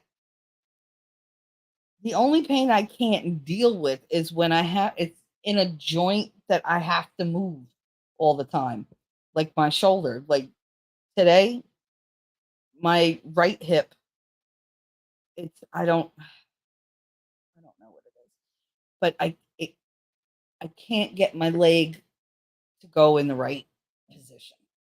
Like I get to a certain point. Now I have double jointed hips, but for some reason I can't straighten my leg at the hip. It's like bones are hitting something. So something has moved and is in the way. And it fucking hurts. It hurts my back, it hurts my tailbone, it hurts my thigh bone, everything hurts. So what am I going to take for it? Tylenol. Take Tylenol. And then take a nap. What I do. She wasn't a virgin for long because she had other kids after Jesus. Yeah, she did. I mean, hello, she was married to the man. You don't really think she was going to be married to Joseph and he wasn't going to like have sex the rest of his life. Stop, please. They only lived like 10, 15 years when they were married. So meh. They didn't live very long back then. Would they live till 35, 40? That's why at 14, 15 they went and got married. They had to start young. They were going to die young. Think about it. The only old people you see in pictures in the Bible were usually like wise men, priests, and kings. That was it. Like unless you were a prophet or something, you didn't get to live to a ripe old age. All those apostles, do you see them living a long age? No. No. Wolfkinder said, to be fair, we don't know the hygiene habits of the Middle East in the first century. Maybe they shaved their armpits. With what? A knife? A shell? What? FYI, in ancient Asia, women douche with rose water as birth control because it changes the pH. Yes, it does. A lot of things. You know how easy it is to change the pH of a woman's insides? That's why you're not supposed to douche with anything because you can really fuck up your insides. Like everything in there is natural. It's supposed to be there. Like don't like wash, but don't put soap and shit inside you like that because you put it up in you, it can go in and it could like just no, you don't want that. Just wash well. For them not to have kids would be a bit societal and religious problem. Oh yeah. Oh yeah. Hello, Abraham and Sarah. Oh no, I know. Well, that's like even what was it? What's it called? Saint Anne, Mary's mother. Saint Anne was old. She was well beyond like her childbearing years. And she didn't have a kid. And the angel came to her and said, "Oh no, I'm gonna give you a kid. You're gonna have, you know, Mary, and she'll one day, be amazing. She'll do something amazing for God and she'll be blessed and blah blah blah." But I mean, she was older. Abraham, though, Abraham had so many wives. Same thing with Jacob. Oh, Jacob had so many wives. But he had Joseph, which was nice. I mean, he had 12 sons that we know of. I'm sure he had, plenty of daughters, but they never write about the daughters. Gotta go eat. Y'all have a good rest of the day. Getting cold. Okay. Enjoy your lunch. I hope the kids are still sleeping. Maybe you get a little bit of peace. Old women know stuff. They do. Old women know stuff. And it's so weird. I was thinking about that the other day because I asked my son to do something and he said no. And I was like, what? Hey, Jacob, what's up? I asked him to dump the garbage and he said no. And I was like, wait, what? I need you to dump the garbage. He was like, do you think that I was born just to be useful to you?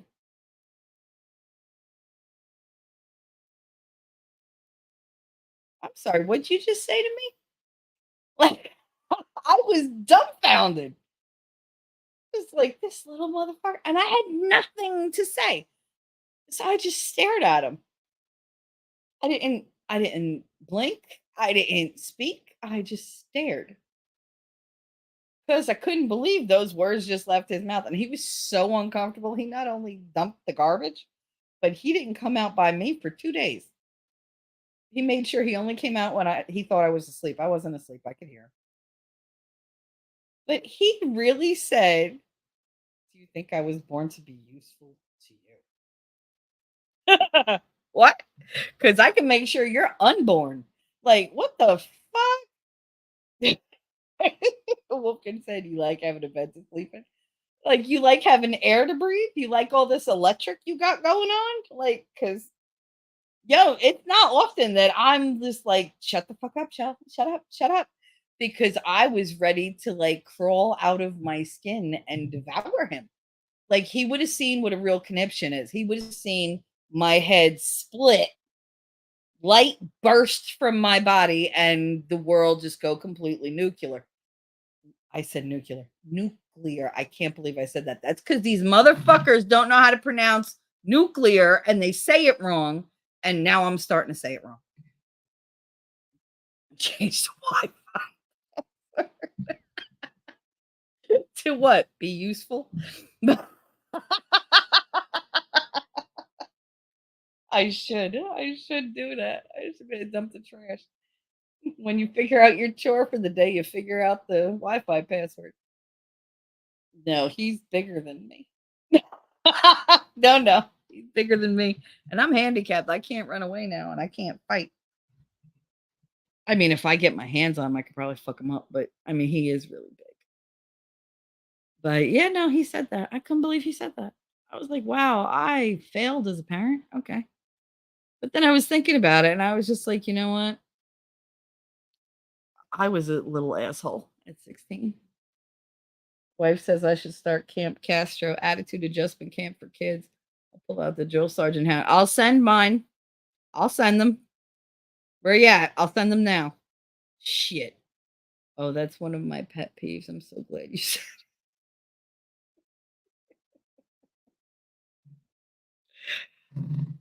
But yeah.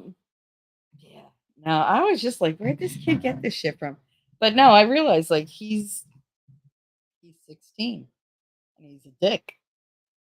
And Tacoma hungry. Um nerd. I was terrible. At 16, I was horrible.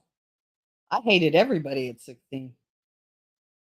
Starts with a 20-mile march. Oh my god, he'd be dead in the first 20 feet. I don't think this kid has ever walked a mile. I've walked 20 miles. Took me a whole goddamn day, but I've walked 20 miles. Nuclear.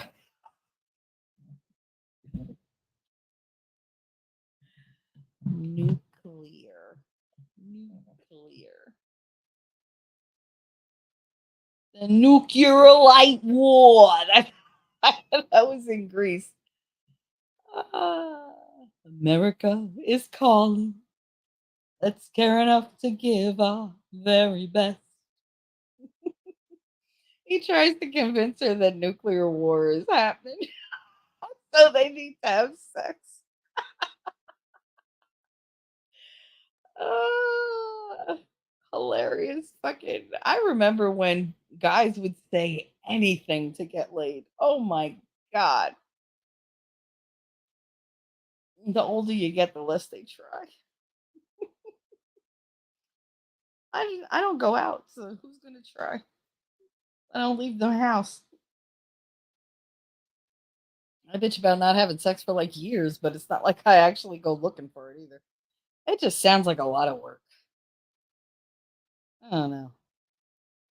Some days I could climb a dude like a tree and swing from his dick like a monkey. But some days I'm just like, meh. Like then I gotta shave and wax, and it's just so much. Then I gotta pretend I like them. Ugh. Like I just don't have it in me. I really don't. Well, obviously I don't have it in me in 5 years. But yeah, no, the whole acting like I like them just to have sex, man. I don't know how you dudes do it. It bothers me. Especially when they hang around afterwards and they're like, "So what do you wanna do?" "I want you to go home. That's what I wanna do. I wanna go to sleep, but not next to you. You're gonna get dressed and go home. Time for you to go. Bye. Love you. Bye." It's like they get very weird when I start, like, pushing them out the door. If we find a hot enough girl who's not a Karen, we will still say anything to get laid. Well, yeah, the one thing that gets almost as much as nuclear, supposedly. It bothers me so bad. Supposedly, when they're trying to say, like instead of saying I genuinely like them, they say I generally like her. No. And it's not I like that Pacific person. No, you like that specific person. I just tell the guy your husband will be back soon. No, I still remember the really hot New York like investment dude. God, he was jacked. He was beautiful. He came here on a like at a lunchtime, and I mean he stripped at the door. We made out all the way down the hallway. He had me pick me up. I was wrapped around his waist. He was naked as could be. We made it. We made it to the bedroom. We had sex. He used a condom, whatever. And when it was over, he was laying there all like full of himself and smiling and with his head, like propped up on his arm. And he's just like, "So, when you want to do this again?" I was like, "Never. That sucked. Get dressed, get the fuck out." He just looked at me. He said, "Are you trying to tell me that that wasn't good?" I said, "I'm not trying. I'm telling you that sucked. That was not even worth me getting fully undressed. Get the fuck out." So you don't want to see me again? No, I don't want to see you again. Get the fuck out. Get the fuck out. I can't. Yay, work time. Well, you're happy to be going to work? Why? Damn, did I bore you that bad in you? Jeez. Anyway, my mother just called me. That's never good, which means I have to call her back, which means I have to go. But it's 12:30. I did say I was leaving you an hour and a half ago, and that didn't happen because I love you and I love to talk. And you guys were chatty. That do you think that's savage, Jacob? I don't know. I'm not one for wasting time. No, people are starting to blow up my phone. Yeah, that was my mother just calling and calling and calling, and she called me 3 times, so it's got to be something weird. Anyway, oh, my delivery came. That's always nice. Anyway, thank you all for joining my live and for hanging out while I talked about how to be a good wife and did a little stroll down nostalgic TV lane. I love that. Now I kind of want to go watch some old shows. Maybe that's what I'll do this afternoon. I'll play them while I nap in and out. But love you guys. Thanks so much for hanging out with me, and I will try to do this a couple times a week. This has been your mouthy mama. And I will see you in the funny papers. Mwah. Bye, guys. Have an amazing day. Amaze balls.